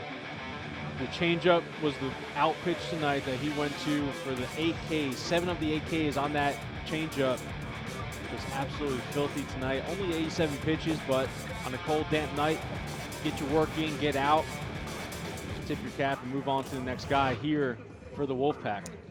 Starting pitching has told the story for NC State. A team ERA sub-2, 6 games into the year. And now NC State's first look here in this ballpark at Rio Britton, the Oregon transfer. Communication major, who's a junior, so 2 years of eligibility. A lefty the Wolfpack are very high on out of the bullpen. Yeah, really good control coming out of the bullpen. 3-pitch guy. You know, he's a 90, 93 fastball, topped out at 95 back in Oregon. So definitely a guy that they are excited to have.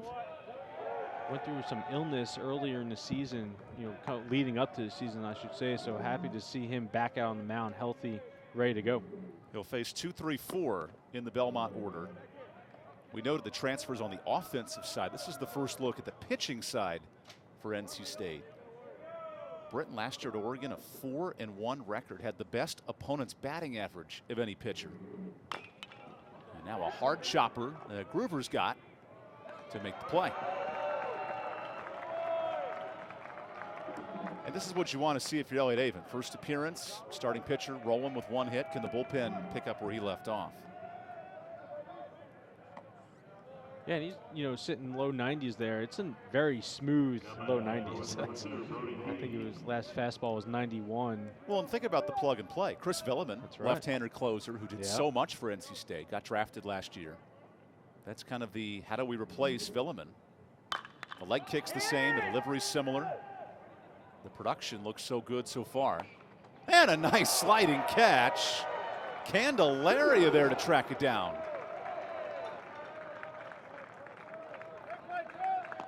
Not an easy play right here. You could see him playing way shifted out into almost right center field. Harrison making a good run for it, but Candelaria coming in, diving in. Getting a little wet out there in right field. Give this a 10. The tumble, the turn, and the plant. The folks at NC State Gymnastics would love to see it. 2 outs for Mason Landers. NC State giving up just 1 hit and 4 base runners all night.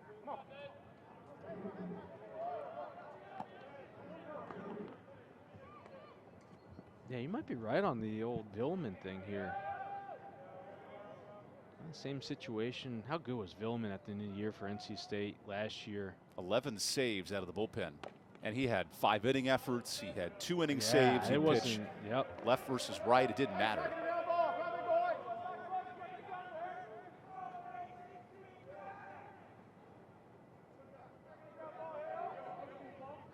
So the Oregon transfer looks for a 1-2-3 inning, but he's gotten himself into trouble. Strike 1.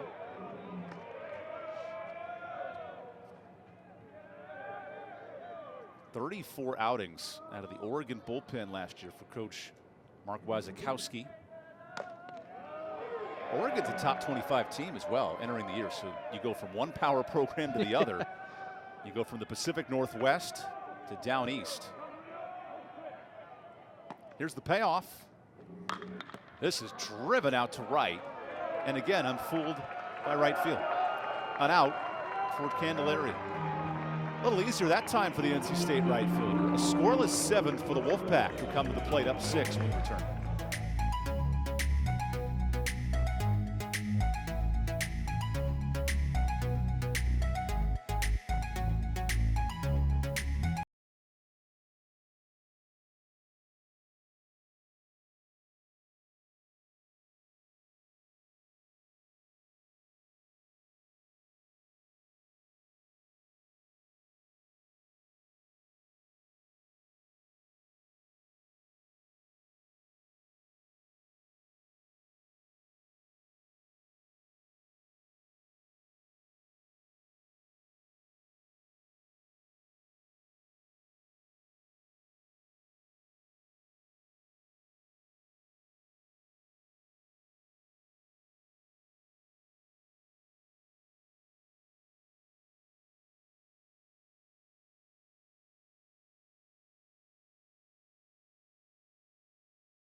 NC State looking to secure the series here on a wet and drizzling Saturday night, but the weather's cleared out.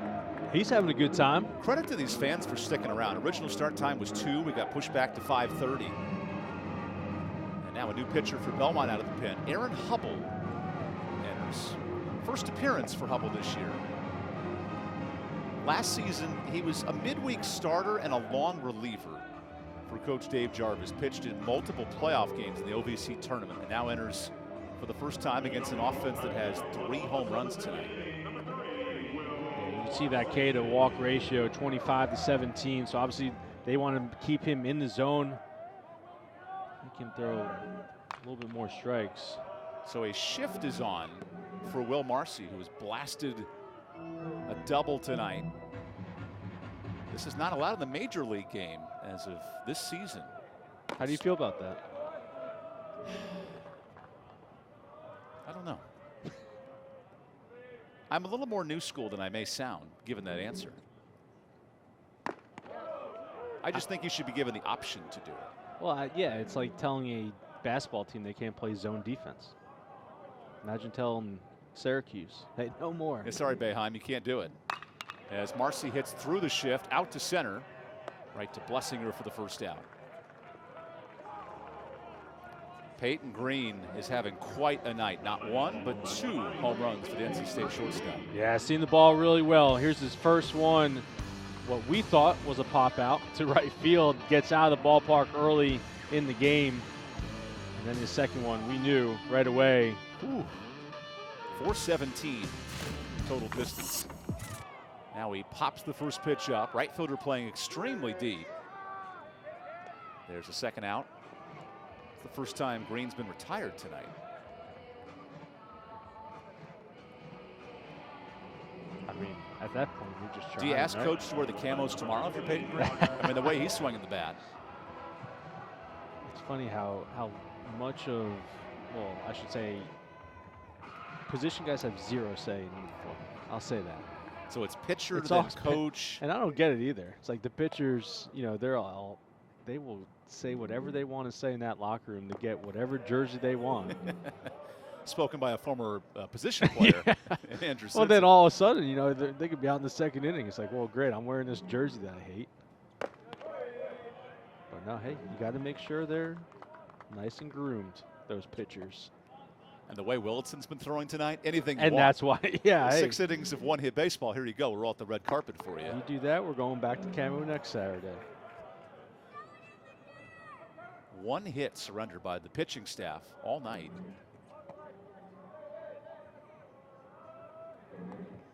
And Carter Trice watches a bender for strike 2.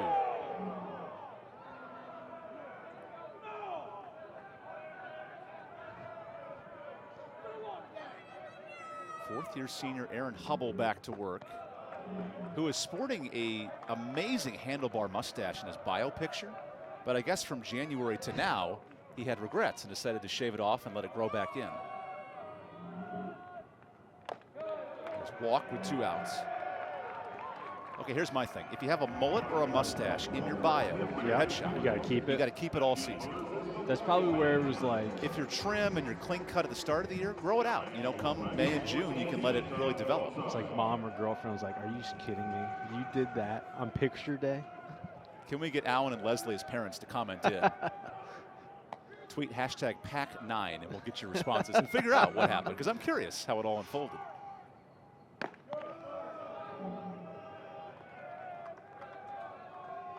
It's like the school pictures in like grammar school, picture day. Like When you the go parents in, give you the shirt, yeah. they get you all dressed up with the Hawaiian shirt and the jeans. come back wearing a jersey. It's like, wait, I didn't send you to school in that.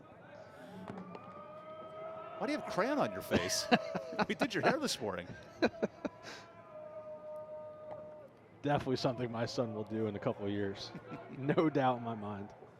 Runner takes off for second, and an easy stolen base. So Trice is over at second. That is his first career stolen base at NC State.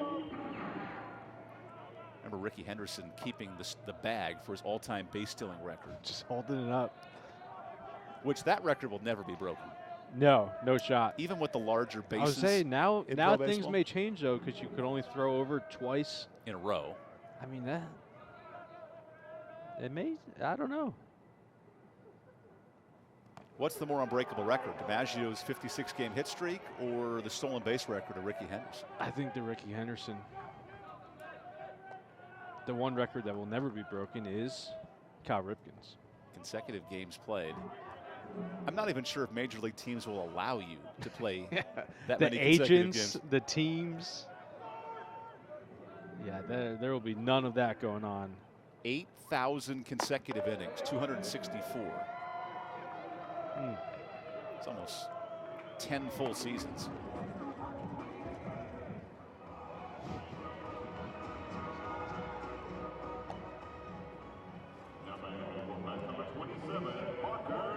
So a 2-out walk extends the inning for another big bat in this order, Parker Nolan.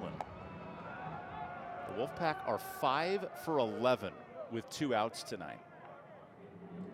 2-out hitting, 2-out runs. That's what you want to look at, after a game if you're a coach. You want to come back and look at those metrics and see how your team did with 2 outs. And that was always a big thing, when I was playing.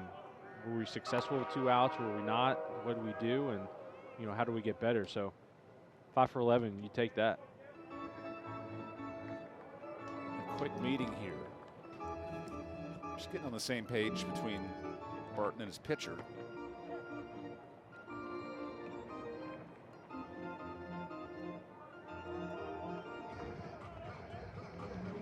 Facing an offense for NC State with 6 more runs tonight. Outside of the Saturday game against Wagner, it's been 6 or more runs in every game. As Nolan swings for the fences.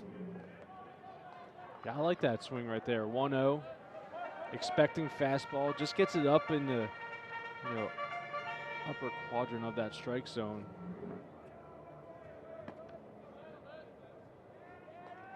Runner breaks for third. Barton hangs on. And remember, the batter can hold his stance. That is not interference. It does go down as a stolen base. Yeah, it's a really good job right there. He reads, so Carter Trice right there on second base, he's reading that they're in almost a no doubles defense, playing deep off the bag. That's an easy bag to steal.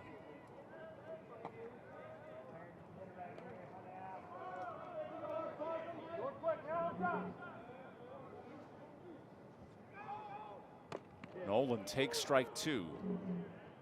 You'd think on a crisp, cool night like this, temperatures in the 50s, the ball wouldn't fly. And yet 3 home runs. All 3 went 400 feet plus.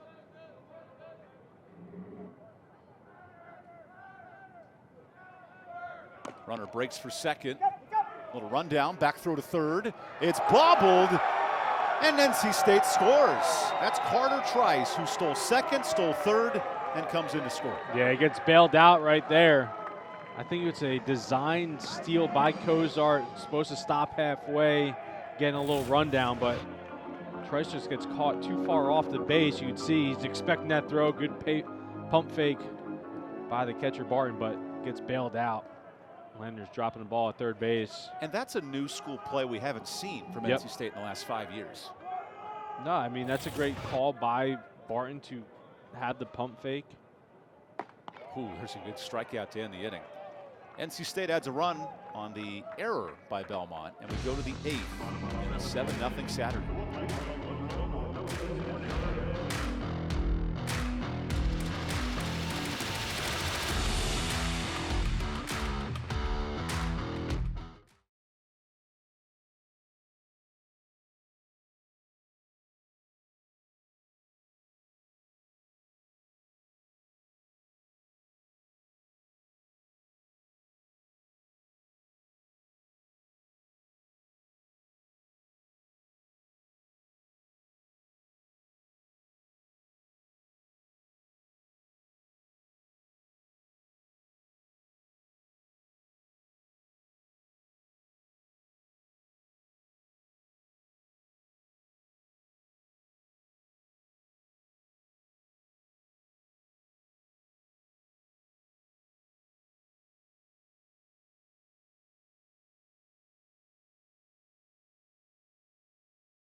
Trust me, they're having fun. It's just a cold night here in Raleigh tonight. NC State up 7-0, game 2 of this series. Wow, 45 degrees. Didn't realize it was that cold. Not as cold as the mountains of Coors Light, but still a little chilly out there. Colorado Kool-Aid right there. Look, he knows the camera's on him too. Good for him. Have yourself a night in 45-degree weather. That's room temperature. Rio Britton back to pitch for his second inning. He is cool and collected on the mound. And I understand coaches don't do this intentionally, but it seems to me Chris Hart and Clint Chrysler said, hey, we need to find a pitcher who looks exactly like Chris Villeman. The delivery, the poise, the frame, and said, let's go find one in the portal. Like you said, plug and play, plug and play. But no, I mean, he really does. Part of a transfer class that ranked top 25 in the country, along with a top 25 freshman class coming to NC State.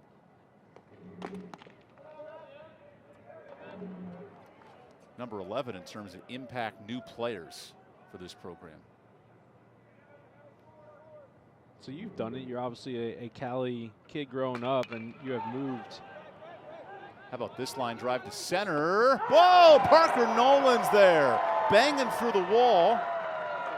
This man catches everything. He really does. He's played a solid outfield. He's the Roy Kent of NC State.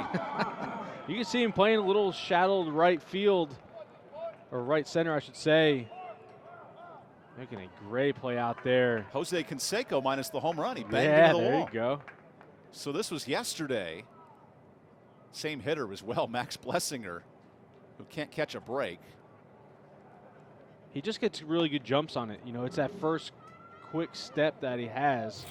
Allows him to cover so much ground. Blake Barton up with 1 out. And if you're Belmont, that's 5 times in this series that Nolan's robbed you of a hit one way or another. Doesn't make you feel good. But what I was saying, so you've done the West Coast to East Coast. How does that, you know, transition? What's different? So the bad news for me, I moved out here in the summer.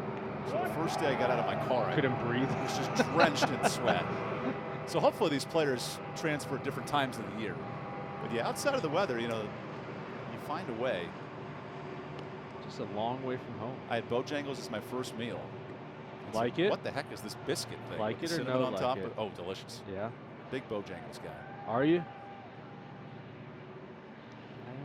I also love Zaxby's. Zaxby's, now you're talking. There's a ground ball to short. Peyton Green is eating up groundouts today. I'm still learning to drive in North Carolina. I have more of that California weave through traffic mindset, but we're getting there. I got the Jersey weave through traffic too.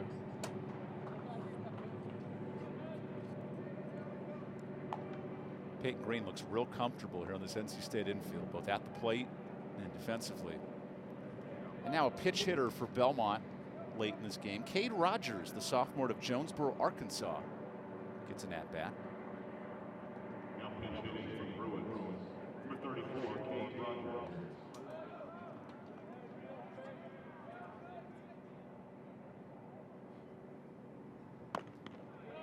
I will say back to the California part. There was no rain growing up in Los Angeles. Having any bit of rain, besides in a baseball game, is wonderful. Weather, elements, you name it. Yeah, I've only been out a couple times, and weather was fantastic for the time I was there. Nothing beats the view of Pepperdine's ballpark overlooking the Pacific Ocean. Gorgeous. As this ball's fouled off the foot of Cade Rogers. I went out to that field. I was playing in a tournament out there. I think we were at Long Beach. And we came back, and I was like, I want to go see Pepperdine. So we went out. And all I remember is the wind was just howling in from the ocean. And I was like, well, that wouldn't work. As Rio Britton adds another strikeout for NC State. 9 Ks for the Wolfpack. And how about the canine type speed of Parker Nolan tracking this one down? Yeah, it does a great job. Quick first step out to the warning track. For out number 2 in this inning, the Wolfpack up late in the game.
New pitcher for Belmont here in this 8th inning, Jake Timms.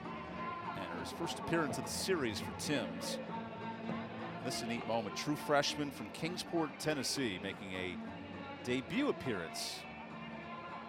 2 innings pitched last week against UT Martin, and now, as you expect, late in the game, late in the series. Oh, but the glove, he's got the Tennessee State logo on it. And the light blue, the navy blue to match the jersey. Telling you can do whatever you want these days. This is amazing. With the red laces too. Wow. So I'm assuming if you wear the white jersey, you can't wear the blue glove, right? Because it's the contrasting colors, or does it blend in since it matches the jersey? I like the Bruins logo with the Tennessee flag. That's a nice touch.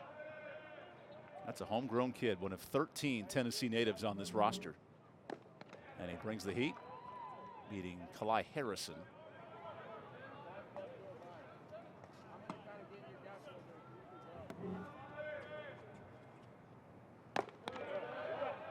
So Jake Timms evens up the count. NC State in the midst of an 8-game homestand. And the Bats have come to play so far. 11 runs yesterday, 7 today.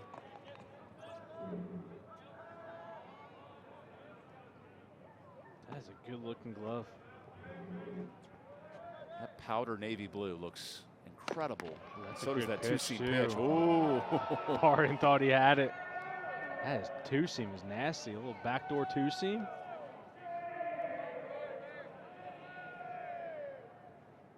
The 2-2. Grounded into the turf. It is ruled a foul ball.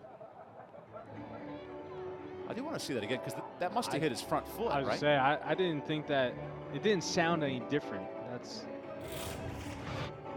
Well, here we go. We ask it, and the crew delivers. I don't think that did. Okay, so Kalai was smart. He pointed to his foot as well. Yeah, you have to. You have to sell it. Sometimes you can hear the sound That's of the what foot. I was thinking. And the change of direction usually goes off the foot a little bit different. It's a heady play by Harrison. Yeah. Let's see if he can take advantage on another 3-2. That's how you do it. So a leadoff walk to begin the 8th.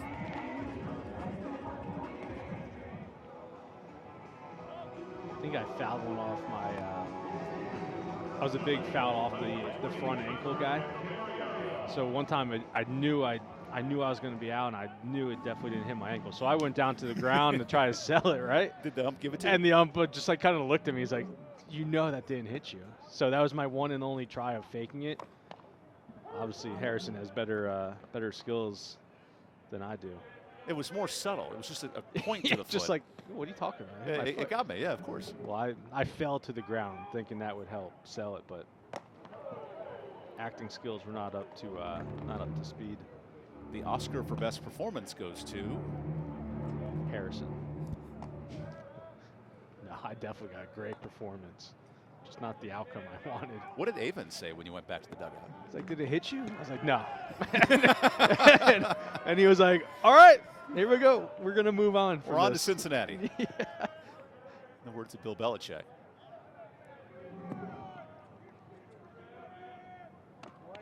That's a good pitch. Outside part of the plate. Trevor Candelaria searches to keep alive a 5-game hit streak. He was hit by a pitch, so the on-base streak continues in all 6 games.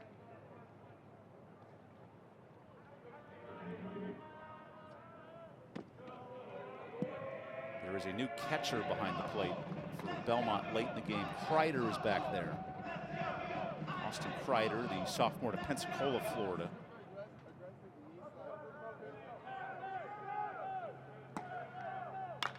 And this ball will stay in the park. Not by much. That's a loud first out. We've been fooled by a couple of these balls tonight. Thought that one, I think it was so high. So if that's a Saturday afternoon game in the Doak Stream, that's a good point. It's way out of here.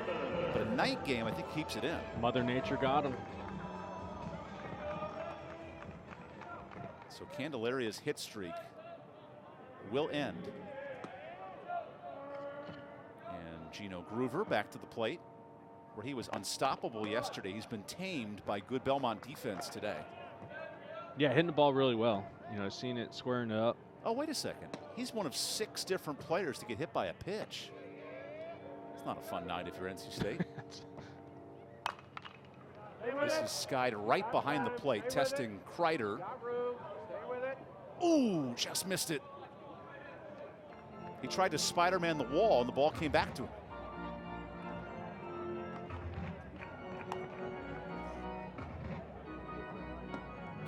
Spider monkey back there. Let's see. So he finds the wall. Oh, he just mistimed the jump. That was what it was. Yeah, I was going to say, that didn't hit the net or anything, did it?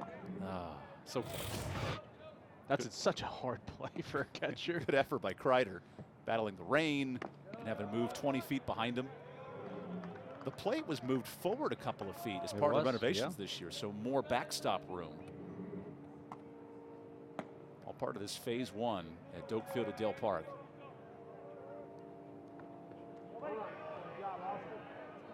I will say, if you're Kreider behind the plate, you're earning innings the next couple of weeks with the effort tonight. No, it's a really good job. That pitch right there, that's in the dirt.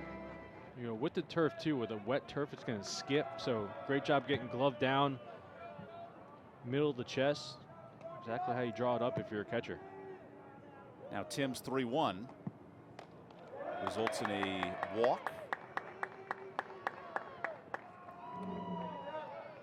These are innings to me as a former player, and you would know this better at NC State, but the mental aspect of these innings. Physically you want to perform, but mentally you have to stay so locked in. Yeah, you have to.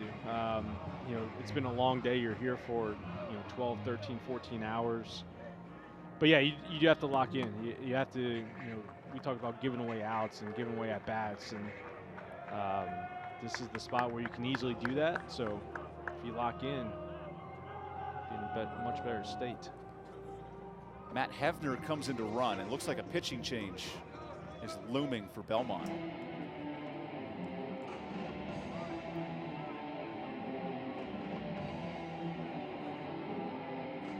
Might be buying some time as well.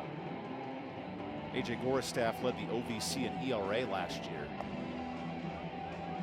AJ's from Suamico, Wisconsin, which there aren't many minor league players out of Suamico, Wisconsin.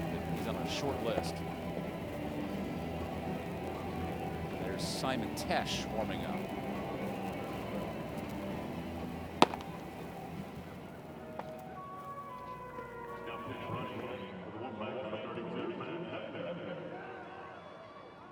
Okay, once again the note card, which is super small. Patrick says, hey, good luck reading this, Harrison.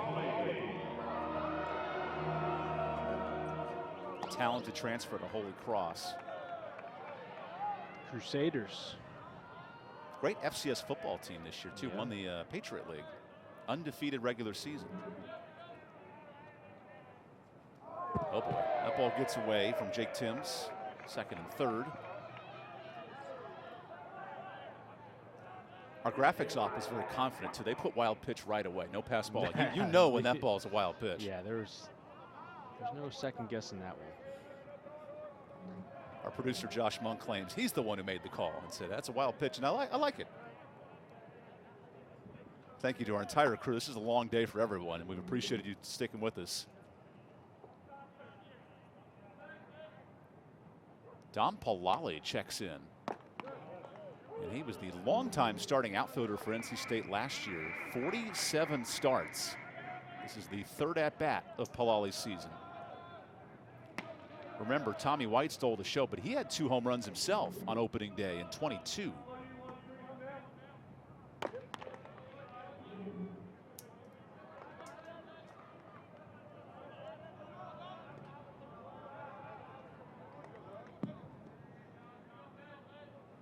Jake Timms, the 4th pitcher for Belmont tonight. This was a whole staff effort, typical starter. Jalen Borders was given the night off, and this is skied into the air. Rando, nice job to hang on to that one. Now Jack Rando is a heck of a name. What's even better is his dad's Joe Rando. So Joe and Jack Rando teaming up. His brother's Ben and his sister's Becca.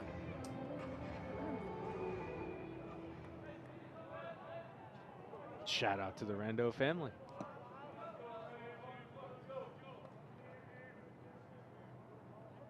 Will Marcy with 2 gone by. How about this? Another test in the air that goes out of play.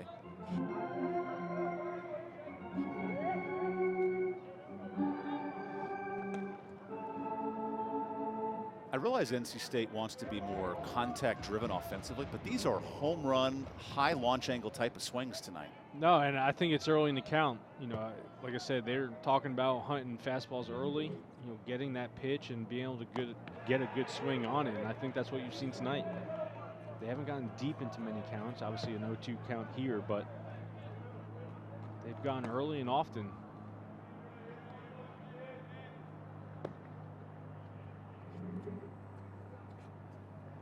Tim's 0-2 stays outside. Belmont will face Middle Tennessee State on Tuesday. So head over to Murfreesboro and then host the Kansas Jayhawks the first weekend of March. That'll be a great matchup of traditional blues. And another fly ball. Harden heads towards the line. Long run, and it's foul. Just foul. Harden, he is slow to get up.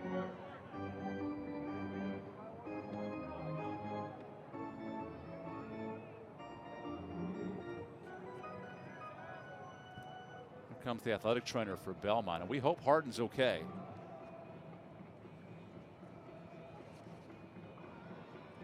That's Brock Potter, the AT. This is the last thing you want to see too on a wet night, diving and heading towards that wall. I think he did slide I'm sorry, feet first. You can see him kind of point at that right shoulder. So I don't know if the shoulder just went into the wall. And as you can see, it's very tight down that line. Not a lot of room once you're diving there.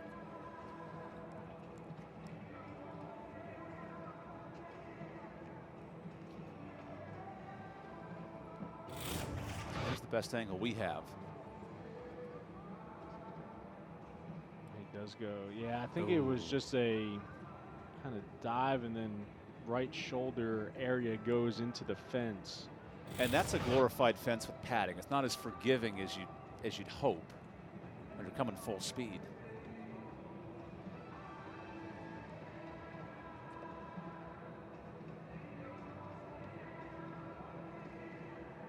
Harden, the Franklin, Tennessee product, true sophomore, remains down.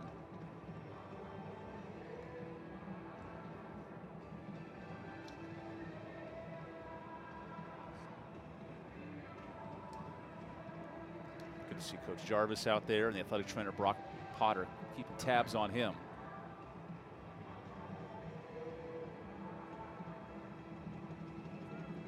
Might have tweaked his neck or his back as well.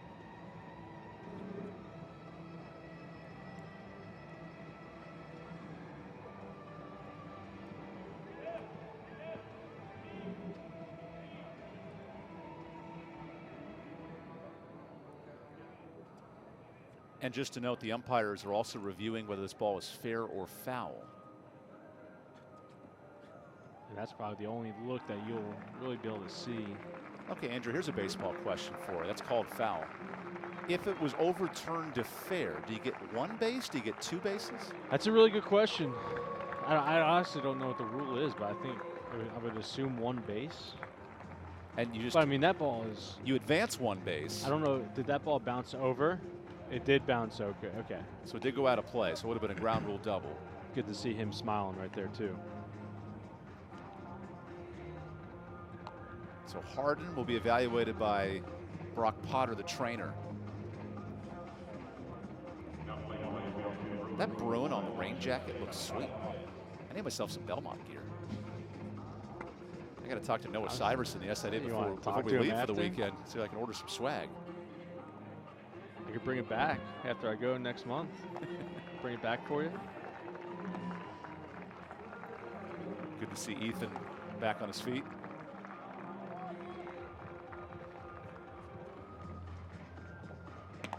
And Chase Catafaias heads into the outfield. Ladera Ranch, one of 8 California products on this roster. You're loving it, aren't you? I'm soaking it all in. There was so much rain in Los Angeles this weekend that the El Tráfico Classic, the LA Galaxy and Chivas FC, got postponed. One of the biggest soccer matches of the year in the MLS. How many times do you think that has happened? They draw 90,000 for that match. And they had to postpone it, yeah. El Tráfico, excelente. How about this? Called strike 3. Jake Timms ends the inning 1 pitch later. We'll go to the 9th. NC State looks to secure the series up 7-0 when we come back.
Busy homestand for NC State. This is the second of an 8-game stretch. Tomorrow at 1 o'clock, you can watch on ACC Network Extra. And then Tuesday, the Longwood Lancers come to town. Wednesday, the Radford Highlanders come to town.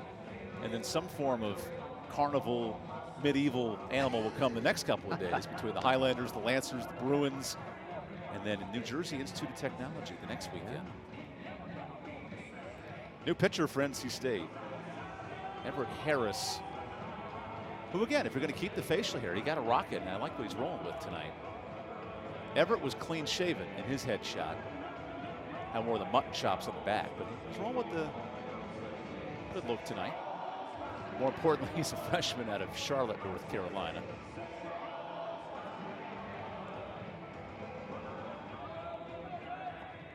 One inning of work, 1 run allowed for Harris. And he'll be that sinker slider guy for NC State coming out of the bullpen. 87 and 90. He's going to go after hitters. He likes to attack the zone. He'll face Drew Lowry, 8-9-1 in the Belmont order.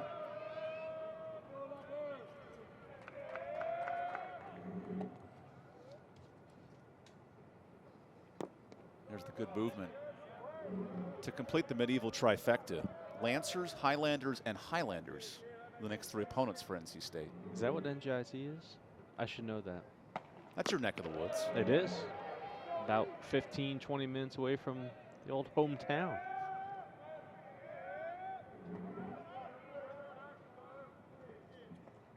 So Harris back to work against Lowry.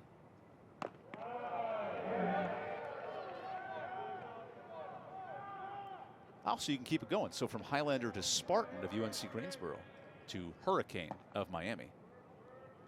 How about the Hurricanes of Miami blowing a huge lead today in basketball?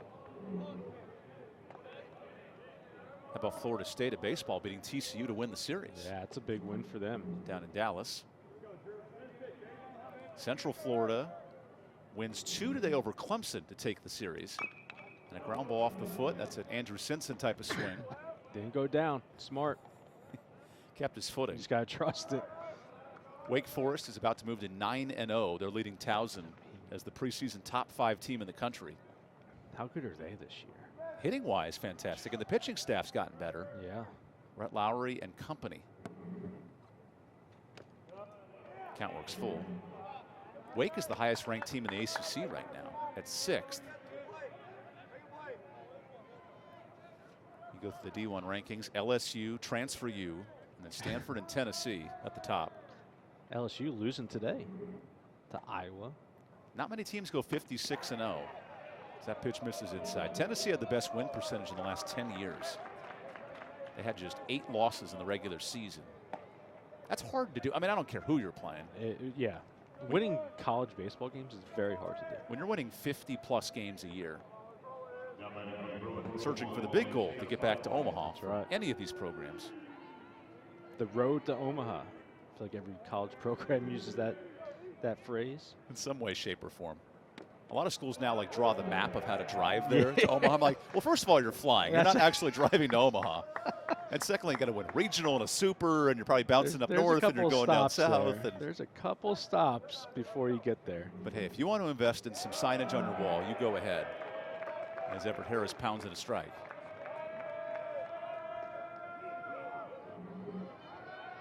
The Oma Frogs. That was TCU's big thing last year. Was it? I didn't know that. The Horn Frog, yeah. You always see like the Omaha challenges in the fall.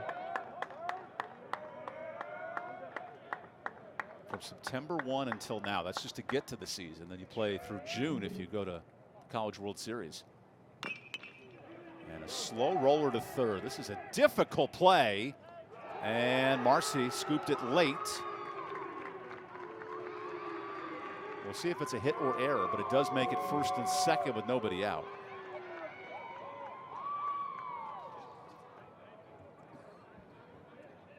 And the Chase Cataphysis fan club has come all the way out from California today. Loud and proud over there. It is ruled a single, by the way. Second hit for Belmont tonight. And it is only 7-0. This game is not over by any means.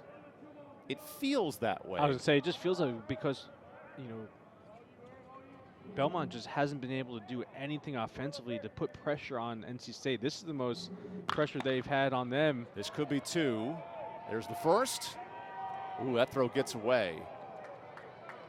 That's the newly inserted third baseman for NC State, Matt Hefner.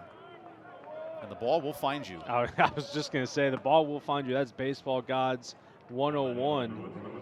Come into the game, you get the first 2 ground balls. And after sitting around all day, sitting on the bench. This is Hefner's second career game on the infield. He has pitch hit or played in 4 games. But really his first big moment defensively. So Sam Kirkpatrick hits with 1 out.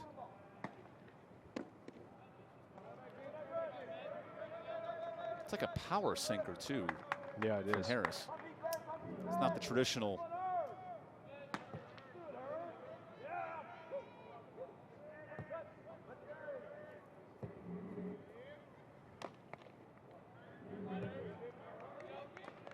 Belmont will look to bounce back tomorrow. Projected starter Dominic Barata, a former weekend arm, against true freshman Dominic Fritton, who did not allow a run in his NC State debut.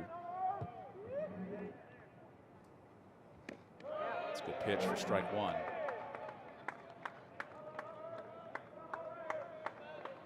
There are some sinker ballers like Derek Lowe of the Boston Red Sox who could dial it up. This is more power and firm from Everett Harris out of the pen. It's a name I haven't heard in a long time. There's the sinker for strike 2. Derek Lowe threw 88, maybe 85, yeah. But put a lot of movement on that sinker. Had a power sinker. I mean, he just knew how to pitch. He could locate really well. This ground ball could end it. Hefner starts it. Double play is not there because Marcy dropped the ball. I don't know if he called him safe. I think he's safe anyway. But yes, he does drop the ball. So safe no matter what. Let's watch this again.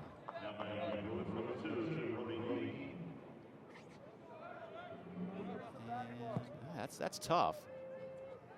Okay, this angle might tell us. I think you're right. Yeah, safe. I think he's going to be safe. So last chance for Brody Heaton. He takes a big whack at it. If you're watching at home, pull up Everett Harris's bio on your phone. His picture looks nothing like what I see today. Literally night and day. Long hair to short hair, facial hair. There's strike 2. He has helped NC State allow just 2 hits in 9 quality innings on the mound.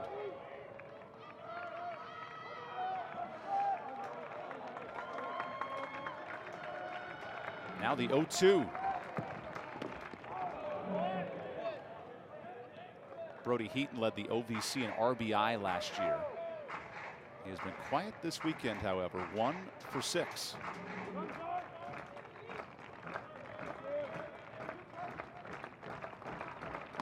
Got him swinging.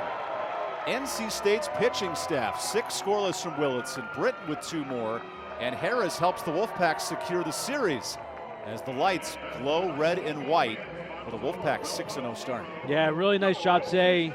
It started with Matt Willitson. He was absolutely dominant on the mound. 8 Ks, had the changeup work, and was able to locate fastballs. Nothing more you can say about this pitching staff. They have done a great job so far for NC State. 10 combined strikeouts for Wolfpack pitching and a 6-0 start for Elliott Avens Club. For Andrew Simpson, I'm Evan Budrovich. Thank you for sticking with us all day long. Not 1, not 2, but 3 home runs for the Wolfpack. Break things open late. A 7-0 win for NC State. This is the presentation of ESPN. Game 3 tomorrow, 1 o'clock to wrap up the series. For all of us here in Raleigh, we say good night on ACC Network Extra.